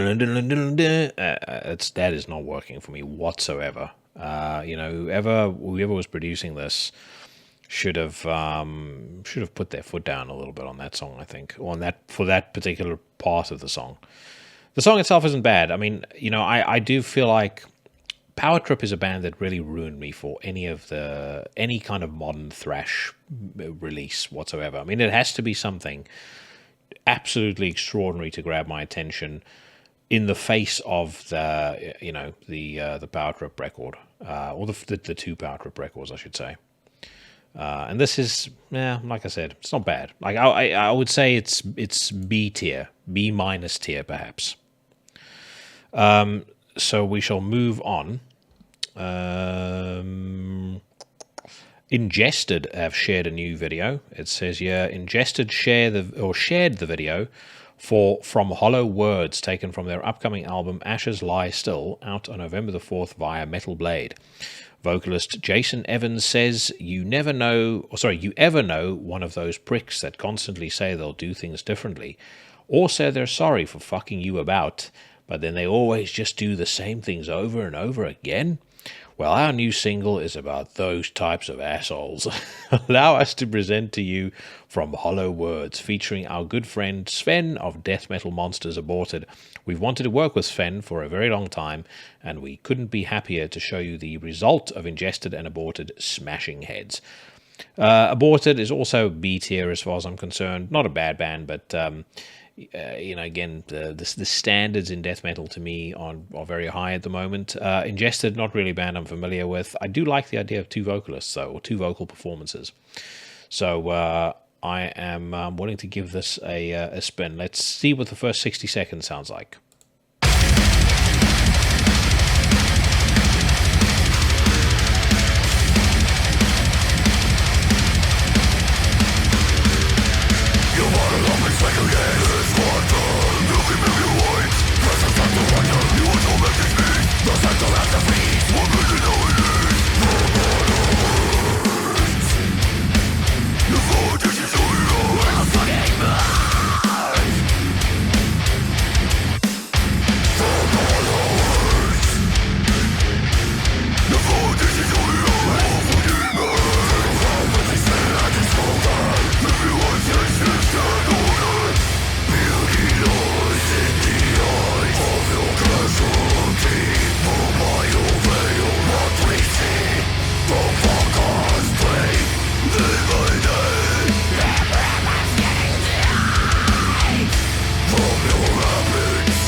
Not bad. Like I said, I like the dynamic of two vocalists. It's a shame they wouldn't have that for the entirety of the record.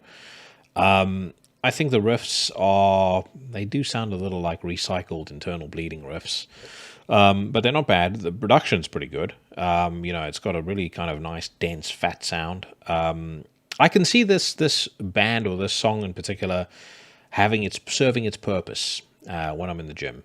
Will I listen to it when I'm not in the gym is another question. The answer to that is probably no. But yeah, like I said, not bad.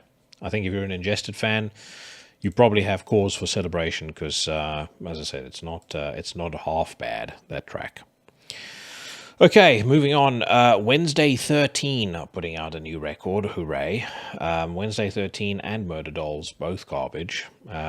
Liturgy have also announced a new album and are streaming a surprise EP. It says here, US experimental black metal outfit Liturgy have not only announced the release of a upcoming record titled 93696 to be released on March the 24th via Thrill Jockey Records, but also they surprise released an EP today titled As the Blood of God Bursts the Veins of Time, also through Thrill Jockey Records.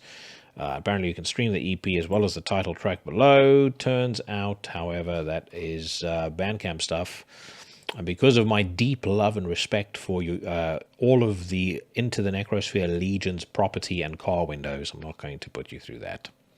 But I will move on to the next headline. It says here, Karg premiere Grab der Wellen single, which is, I'm going to presume you pronounce that. It says here, Austrian post-black metal outfit Karg, the one-man project of Harikiri for the Skies JJ, will release their new album titled Resignation on November the 25th via AOP Records. You can get a taste of it through the Grab der Wellen single featuring PG of Groza and Clara of Fotan, which you can listen to below.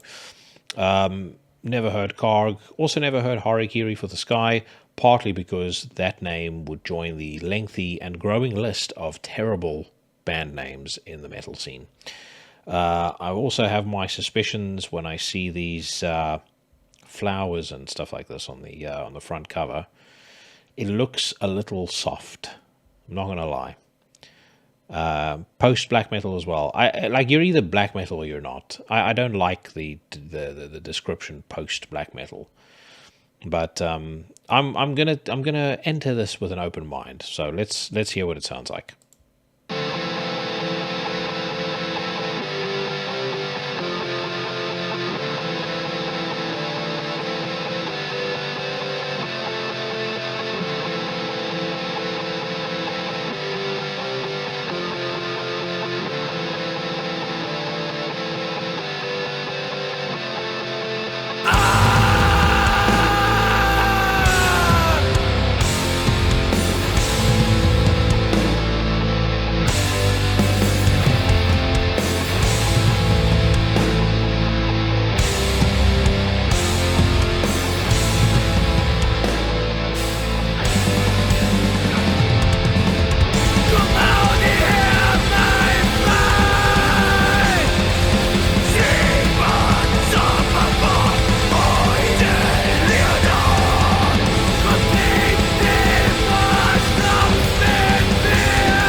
I don't think that's too bad. I think the vocals will take a little bit of getting used to.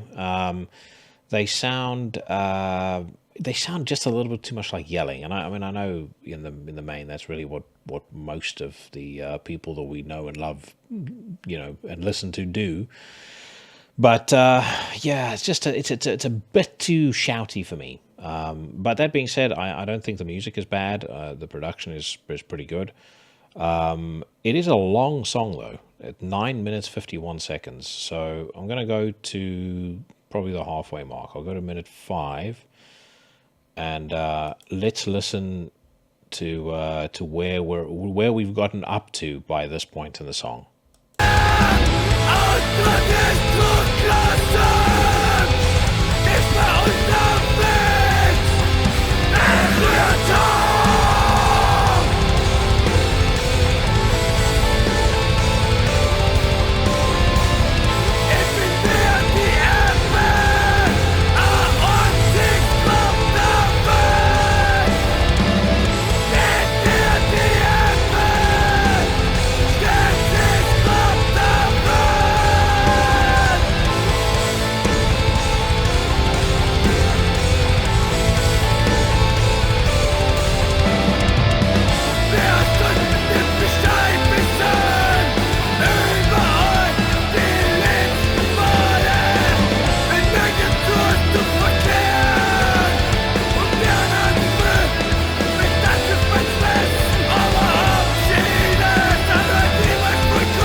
You know, it's not that those vocals are bad. They would have sounded cool if there was something to juxtapose against them. Like if they were growling or screaming, you know, even singing. I think it would have sounded better. I think, you know, I mean, we were at the halfway mark there. We started right on the 5-minute mark, and that kind of mid-tempo, you know, swagger groove riff that kicked in there. You know, when I paused it, that was really cool. I like that. But I can see 9.5 minutes, let alone a full-length album of those vocals grating on me a little bit, unless there's something to counterbalance it. So if there is, then this record potentially has a lot of promise. If there's not, then it's maybe a bit of a missed opportunity, in my opinion. But it's not bad. It's not a bad song, and I'll for sure be interested in hearing what the rest of the record sounds like. And but I still stick with my previous contention. I don't like the tag post black metal. It's like post comedy. You know, post comedy to me is comedy that's not funny. Post black metal to me is not black metal. You're either black metal or you're not black metal. At the Gates have announced that Anders Bjorler has returned. Some breaking news regarding At the Gates has just been posted on the band's social media. Founding member and guitarist Anders Bjorler is returning to the Swedish veterans lineup after a handful of years of absence. Don't know what that means for them from a creative perspective, but I've said before I really like and prefer the last or the most recent 3 At the Gates releases. Much more so than I did Slaughter of the Soul. Slaughter of the Soul to me is, I'm gonna risk offending a lot of people here, but it's a little basic. It's not really an album that I've ever warmed to. I mean, even when it first came out, there's a couple of songs on it that's good, but it was never a record that I sat back and I went like, wow, this is incredible. But I did say that about about some of the more recent At the Gates fare, because I just felt like they broke away from that the traditional kind of melodic death metal sound, which was especially around the mid to late 90s, actually early 2000s as well, was just so overplayed. And then it became a mainstay in metalcore as well. That whole kind of Kill Switch Engage led offshoot of metal that was supposed to replace new metal, but was actually, in my view, worse than new metal. So I didn't like it. And that's why I was very glad that At the Gates moved away from it, because they're very talented men. And Thomas Lindberg is, I think, just a phenomenal vocalist. If I did certainly a top 50 of favorite vocalists, he would be in that list for sure. But anyway. Okay, Guerrilla have launched another music video. Still keep getting great feedback for the Guerrilla episode that I had. And it seems like an awful lot of you really love Mirage. So glad to see that, because I think they're a genuinely superb band. Okay, is there anything else here? Crochan. It says here, Crochan submits song to represent Ireland on Eurovision. Irish Celtic black metal clansman. I don't know whether whoever wrote that realized the implication of what they were saying, but anyway. Crowdchan shared their Facebook page that they will shared on their Facebook page that they will submit a song to represent Ireland in next year's Eurovision. I detest Eurovision, and I would have hoped that or I would not say hope. Once I take over, Eurovision is one of the first things to go along with bands with black in their title. But anyway, says here, the band comments, we've submitted a specially recorded song for consideration to represent Ireland in next year's Eurovision Song Contest. It's a typical Crouchhand song, and we feel it's time Ireland left the usual and expected pop stuff behind and went for something different. One of the greatest things we have in Ireland is our folk music. It's never utilized, so we're hoping to put that right. Folk metal in Eurovision. I don't like that idea. I ask myself, what would Mayhem do? And that Mayhem would never submit a song to Eurovision. So the Crouchhand lads are hereby declared false. In the Woods are announcing a new album. Speaking of In the Woods, if you like your black metal old school, let me just say you've got a huge treat coming up. Not a guest, I'll just say that from the off, because some folks may start speculating that I've got another big guest in the pipeline. No, but in a couple of episodes' time, if old school black metal is your vibe, one of the most fun episodes I've ever recorded is going to thrill your eardrums, and if you watch it on YouTube, dazzle the eyeballs. Atrocity are putting out their new album in January. German symphonic death metal artists Atrocity have announced that their upcoming record, titled Occult 3, will be out via Massacre Records on January the 20th, 2023. Produced by Alexander Krull at Master Sound Studio. You can see the track list and artwork below.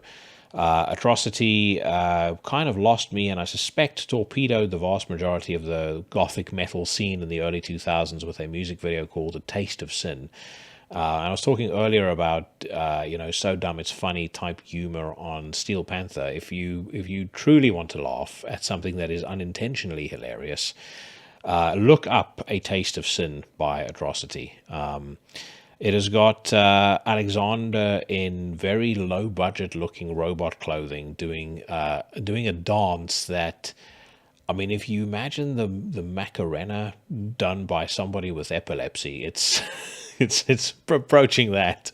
The song is also atrocious, but it's so bad, and I pardon the pun in playing off their riffing over their name, but it's so bad. It like if you're in the right mood and if you've had enough wine or you've had enough beers, you and your mates can listen to it and laugh. But I definitely remember that whole kind of Euro Gothic metal scene taking a bit of a dip after the spectacular embarrassment that was A Taste of Sin. Stormruler have posted another song online. Black metal team Stormruler are excited and proud to share with you the next video for the band's newest single, Internal Fulmination of the Grand Deceivers. What was done by HSKB Productions and artwork by the Greek artist Giannos Narkos from Remedy Art Design.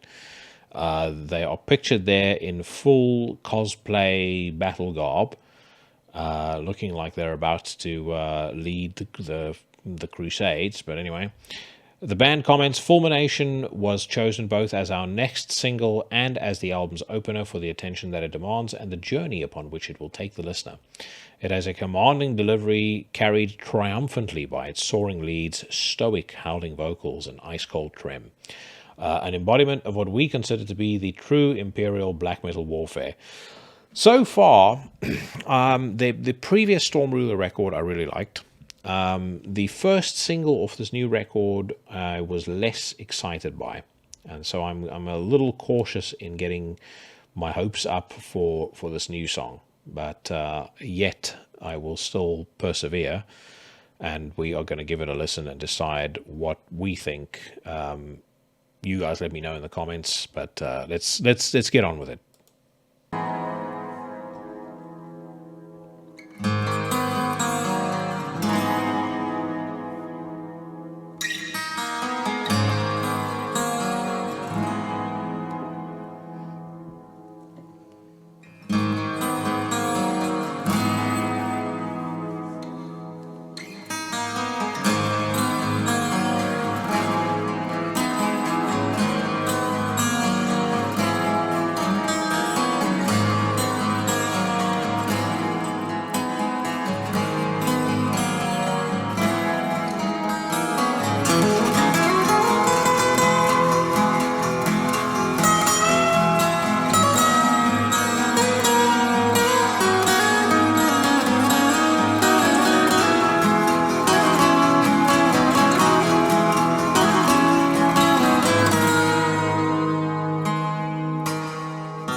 1 minute in, and we're done with the acoustic intro by the sounds of things. I like the acoustic intro.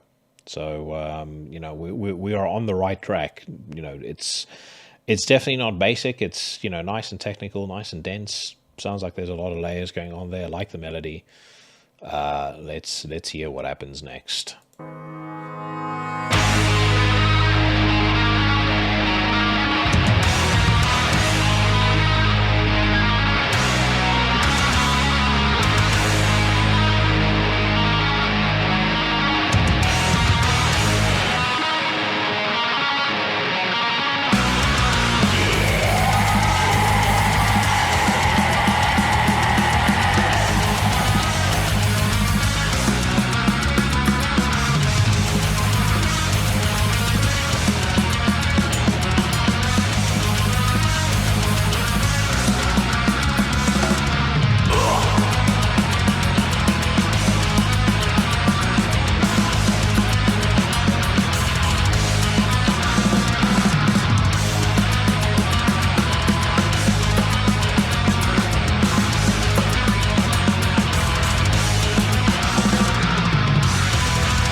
Let's just pause there for a second before we listen to the first verse. They definitely like to drag things out a little bit, these Stormruler folks. That reminds me an awful lot, even though it's definitely not a carbon copy of it, but it reminds me an awful lot of the Somberlane by Dissection. And I must be honest, that style of black metal, the old school Swedish style of black metal has never really done anything for me. I liked Storm of the Light's Bane, and that's more or less where it ended. I don't really. I know Marduk is from Sweden. I don't really regard them as part of that crew. There are very few bands that can pull off the style properly to me. I think of anything modern I've heard, I'd say the only band that I do think does a great job, in this vein of music, is Necrosphere. But beyond that, it's just not something that I definitely understand why people like it so much. It's just not something that does much for me. But I can already hear why a lot of people that are into metal would like Stormruler. I just think people that are into my kind of metal potentially would not. But like I said, I'd actually quite like to hear what you guys think in the comments. And thank you so much for all the comments that you guys do post, because I do read and I do try to respond to all of them. But makes a difference knowing people actually listen beyond the interview. Anyways, let's get back to it.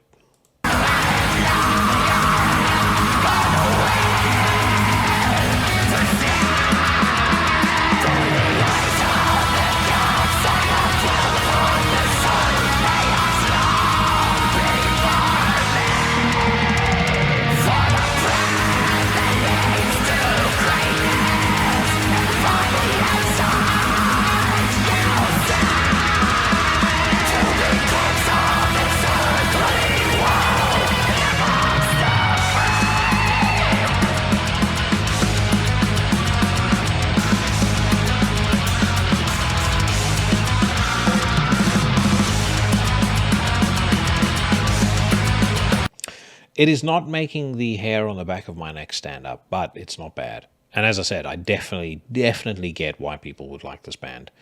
That is about as good a segue as ever for me to get to something that I did want to share. Now, this is actually a slight departure from my usual news, rants, and reacts format in that I have actually heard the song.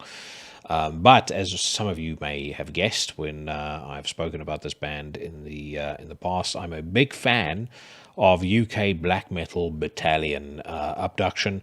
Of course, I had AV, the frontman for Abduction, on the podcast just a couple of episodes ago, and he was one of my first ever guests as well, and with good reason. As I said, big fan of the man, big fan of the band.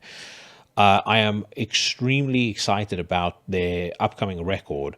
This second single that they've just put out, called a Psilocybic Death, I believe is how I pronounce that, has really pushed up that excitement level, or that anticipation level, exponentially, and you are about to find out why. I'm not going to listen to the whole song, But I'll give you guys a 90-second whiff of what to expect. But this is, to me, just...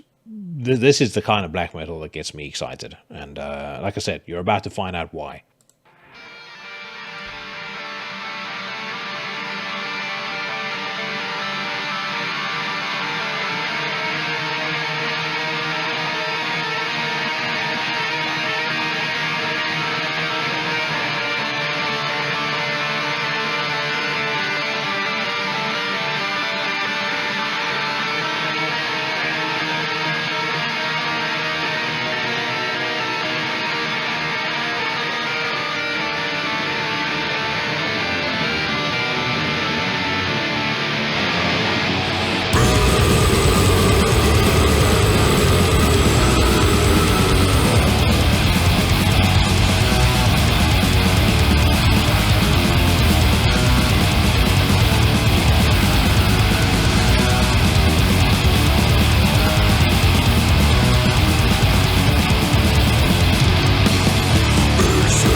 That beat that the drummer just played while he was doing the kind of opening verse, I would call that the Trelldom beat, in that it's like you don't hear black metal bands often use that kind of rhythm, but it sounds so fucking cool to me, and it just mixes things up a little bit. It catches you by surprise. I think it makes the simplicity of that riff, really work in the fact that it makes it much more effective. But yeah, fucking brilliant stuff. Let me jump to again about the midway part of the song, because there's an awful lot that happens on this track, and I don't want to just kind of play the first 2 minutes and then move on.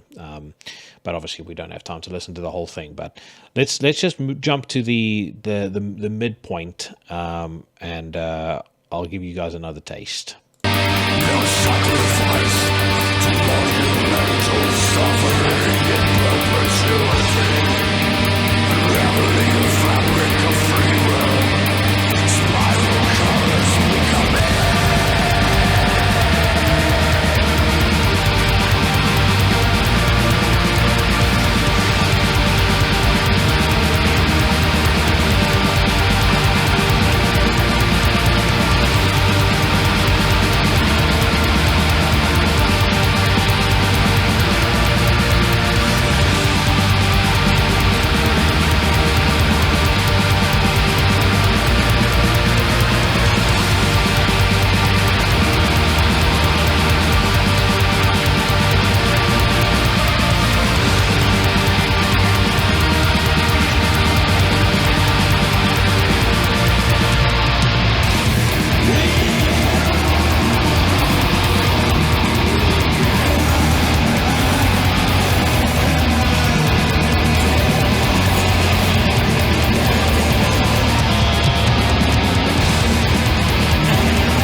And that's also what I meant earlier about, the Karg song being able to benefit from, those that varied vocal style. That just sounds so fucking cool. But yeah, for sure. Abduction, Trivax, Master's Call, Heathen Deity, definitely 4 of the absolute best black metal bands in the UK right now. I cannot tell you how much I'm looking forward to hearing this whole thing. It's called Black Blood. I will undoubtedly be talking about it at some point in the very near future. But like I said, wanted to let you guys hear what it sounds like in the meantime. All right, let's carry on. Author, guitarist involved in Accident. Author, of course, the band led by Ralph Schmidt, the mighty Ralph Schmidt of Everything Went Black. He's also been on this podcast. He is an absolutely top-notch dude. And it says here, unfortunately, German black metal bringers also shared news that their guitarist Lars Ensign has been involved in a bicycle collision and has crushed his fingers, which fucking sucks if you're a guitarist. The band decided to play Vendetta Fest this Saturday with only one guitar, with plans not yet in place for gigs afterwards. The band comments, our guitarist Lars got crashed into his riding bike by two e-scooter scumbags who then fled the scene. Lars was left with a fracture in his left hand. It's not sure whether he will need surgery, but fingers crossed that he doesn't. Where does this leave us? Well, we had internal discussions and decided that we will play Vendetta Fest this coming Saturday with just one guitar. From there, we will see how this feels and decided how to proceed with the rest of the upcoming shows.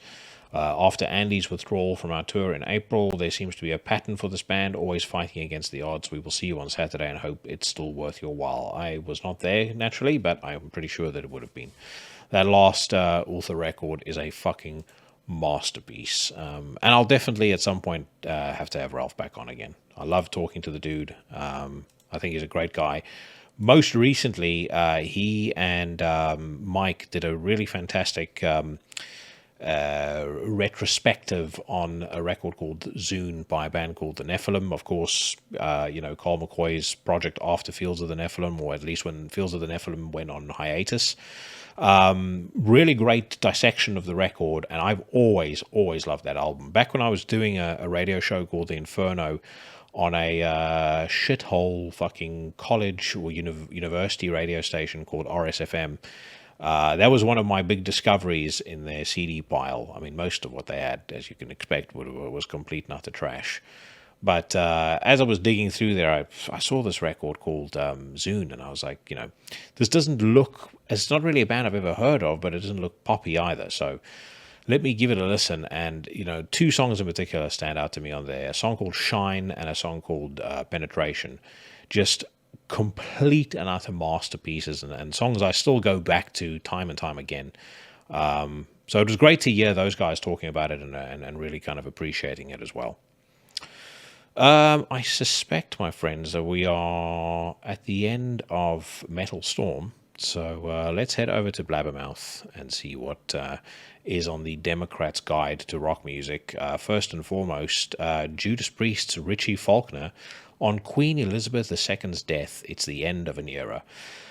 I didn't have much love for Queen Elizabeth II, but I can tell you what, I dislike her son way more than I disliked her, and I dislike her grandson even more. I thought it was so funny. There's recently been yet another moral panic amongst the virtuous woke online about Matt Walsh. They've taken two just completely ridiculous, trite articles from Media Matters, and in an instant have deduced from that the man is a pedophile, which is one of the most absurd allegations you can imagine. Complete and utter crap. But the thing that I find the funniest is where the vast majority of hand wringing comes from in their attacks on this man. And I mean, they're attacking him because of his views on gender reassignment surgery amongst minors. A lot of it is based on his time at a radio station when he was in his early 20s. And he was, by the sounds of things, was a bit of a shock jock, and was making jokes and things like that was politically incorrect. But also, this was the early 2000s when people didn't give a shit about that sort of thing. What's funny to me is these same people are the ones that openly embrace Howard Stern, Jimmy Kimmel, and Prince Harry. Who was photographed parading around in a Nazi uniform at a party back before he met Meghan. But they carry on about these terrible things that somebody did in their early 20s when the guy is now in his late 30s, approaching 40. Like, you don't change as a human being over time, but all of these people that I just mentioned now, somehow their past, and they're very sordid past, if you want to go by these people's moral standards, that doesn't count. Anyways, David Ellefson says Metallica did the right thing by crediting Dave Mustaine. They gave him a chance for a second chance. I'm not going to go into that article, but would Dave Mustaine not have started Megadeth if Metallica hadn't credited him? I can't imagine that would have been the case. But I tell you what, I am also growing fed up of. David Ellefson's a nice guy. Dave Mustaine less so, but why every second article on Blabbermouth has to be about one of those two guys, I have no idea. Lamb of God performs with 3 guitarists for the first time ever. I don't think that any number of guitarists could possibly make up for the fact that this new record is complete hot garbage. Lamb of God's Randy Blythe shares his pre-show ritual, which I assume is a simulated or simulation of him walking into the voting booth, voting for Kamala Harris in 2024. Let's have a look. So Live Nation has uploaded a short video in which Lamb of God singer Randy Blythe shares his pre-show ritual, which includes drinking the blood of the ancient snow, drinking tea with honey and lemon, doing vocal warm-ups and stretching his back. Right, I can also watch a video of my grandmother drinking tea with lemon when she was still alive. Corey Taylor says he reconciled with Joey Jordison prior to ex-Slipknot drummer's death. I'm not gonna call bullshit on that, because that would be a little too presumptuous. But what I would say is I do think that Slipknot treated Joey very badly, and I think that maybe they feel bad about it. Maybe that's why this is coming up as a topic of conversation so often in their recent interviews, and they are trying to make it seem like like there was some degree of reconciliation there, because maybe they feel bad about how things, how they parted ways with the man. But I don't like Slipknot, but he was a great drummer. There's no getting around it. And he was also way too young to die. I mean, he was 52 when he passed away. I mean, 52 is no age for a man to die. King Diamond bought a Corvette with his first Metallica royalties is a mind-blowing headline, because it means that one song on a covers album that for sure didn't sell as much as anything that Metallica has done, not called Lulu, made him enough royalties to buy a Corvette. I mean, I don't know. Based on what I've heard about like the revenue models in music, they must have tossed in a sweetener for the King, but which would be fair enough as well, because without the King and without Motorhead and without Venom, would Metallica have existed? The answer is most likely not. Wasp's Blackie Lawless stage production for upcoming 40th anniversary tour will be like a dark carnival, by which I assume there will be absolutely no stage dressing whatsoever. It will just be Wasp's Blackie Lawless appearing in full makeup, because let's just say time has not been kind to this man. He may have given his heart to the Lord, but gravity has he's given his face and features to gravity. He's also given much of his free time, by the looks of things, to Ben and Jerry's. I mean, I love Blackie Lawless. I think his voice is excellent. I am still a big fan of the old Wasp records from the 80s.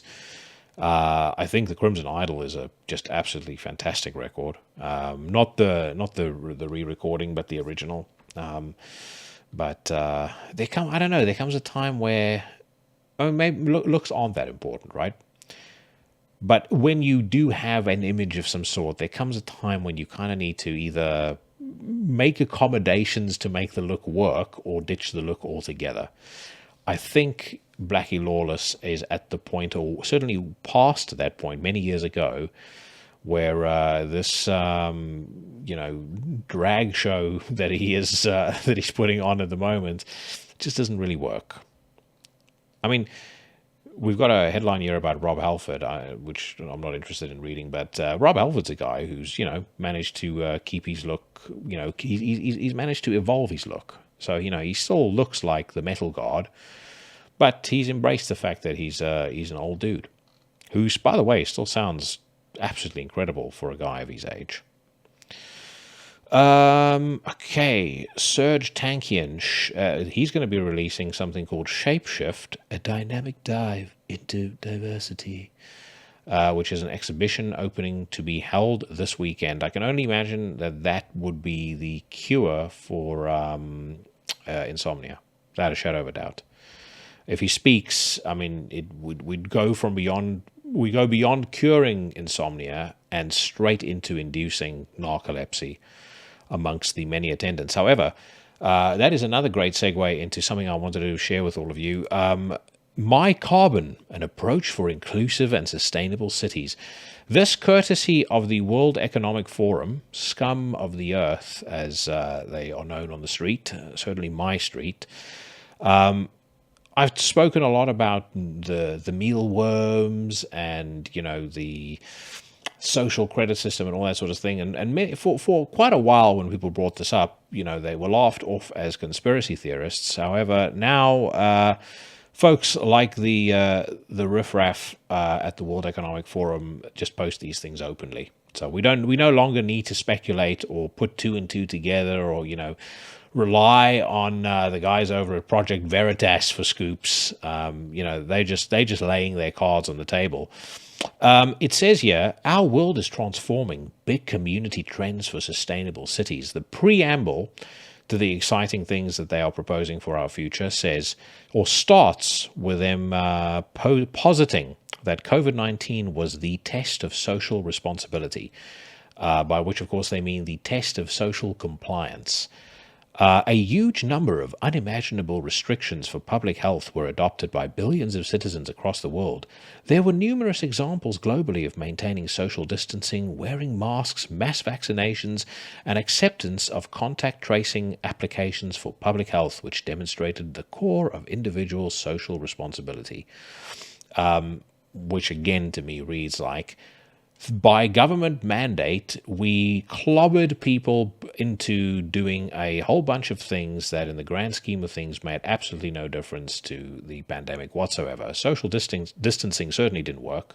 We know that. I mean, many doctors have said that. Masks were a joke. I mean, wearing a nappy across your face, a filthy piece of cloth that you keep in your trouser pocket, that certainly wouldn't have worked. Fauci himself said it wouldn't work at the very start of the pandemic, then backtracked in the most creative possible way, as he is prone to do.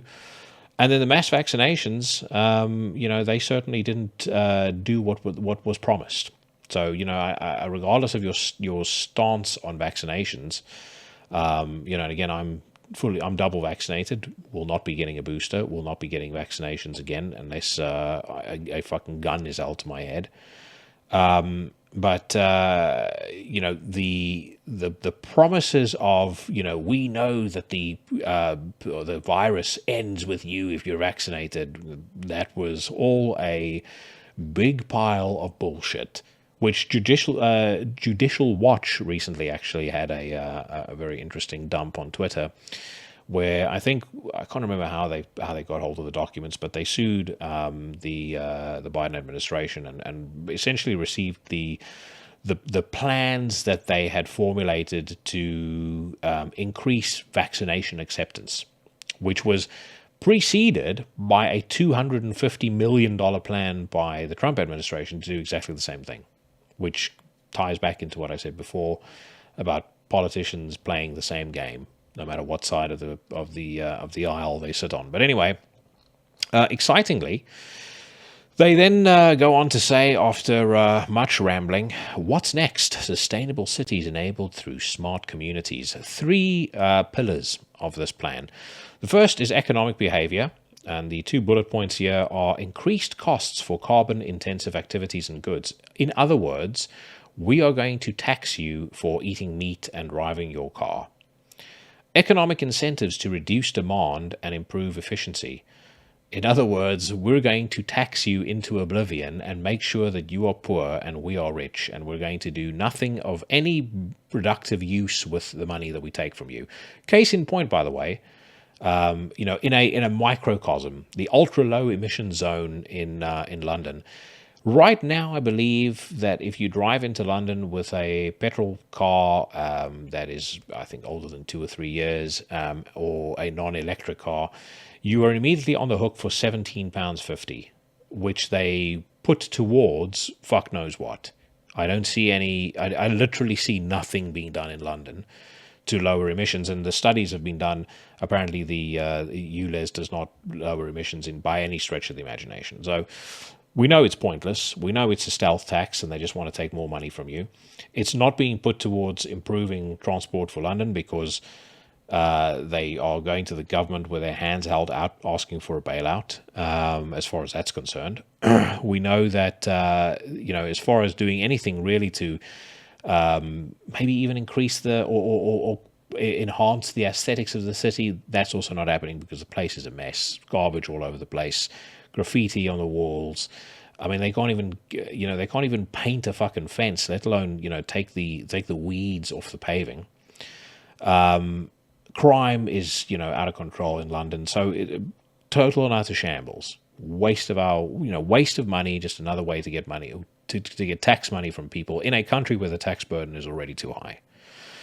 The next in the buckets, cognitive awareness, raised visibility of personal carbon footprints. So we're going to name and shame you, most likely via a social credit system, for doing things we don't like.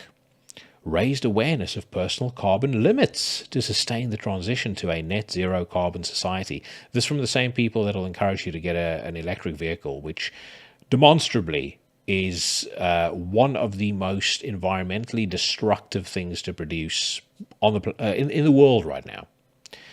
And the next one, social norms, which again reads social re-engineering, new definition of a fair share of personal emissions, setting of acceptable levels of personal emissions. So you can only eat X amount of meat per week. You can only drive X number of miles per week. No personal freedom, no personal sovereignty. We'll tell you what to do. And I think the sad thing is, having seen what happened firsthand during the pandemic and during the lockdowns, the vast majority of people will just stumble idly into this. It's not going to be something they voted for. Maybe they voted for it indirectly because their politicians will have had some degree of affiliation with the World Economic Forum. We know Trudeau comes from there. I think, if I'm not mistaken, I think Putin had some dealings with them at some point. They have their emissaries out in a significant number of the world governments. I think the Squad come from there as well, which doesn't surprise me because they are also amongst the very worst of the worst. But like I said, don't really know what to do about it other than start growing my own food, raising my own cattle, living my own life over here, and ideally getting as far off the grid as I possibly can. But it's fucking scary reading this sort of thing. And like I said, no more conspiracy theory. I mean, it's very much out in the open, and this is the sort of crap that they will be discussing at Davos, in which we will have imposed upon us in the very near future. But as my daughter Meadow said, at least we still have music. Okay, let's find one more article, and then we will wrap this up. There is actually something I wanted to talk about, and it's right there. Original Venom guitarist Mantis clarifies comments about black metal's 40th anniversary celebration. Cannot believe that Venom's black metal has turned 40. One of the most influential records, probably ever, as far as music that you would hear on this show is concerned. Without Venom's black metal, you would argue there would be no Bathory, there would be no Hellhammer, maybe no Merciful Fate, and without those bands, certainly there would be no Slayer, no Metallica, and ultimately no Death, and from Death, no, none of the other bands that we like and listen to. So, what I will say about Venom, though, a lot of people really revere this band, and Alan Averill did a very good kind of breakdown, a very kind of passionate breakdown of their music and of their influence on a recent episode of Agitators Anonymous, and it's well worth listening to that episode. But for me, I always felt like Venom were one of those bands that had 2 to 3 incredible songs on every record. And then unfortunately the rest of the record tended towards being filled with complete nonsense. But let's have a quick gander at the track listing on black metal, because I want to make sure that I don't miss off anyone, but we'll just quickly run through it, and I'll tell you guys what I think of each song. I do know what my favorite song is on black metal, without a doubt. I mean, the song Black Metal, very cool.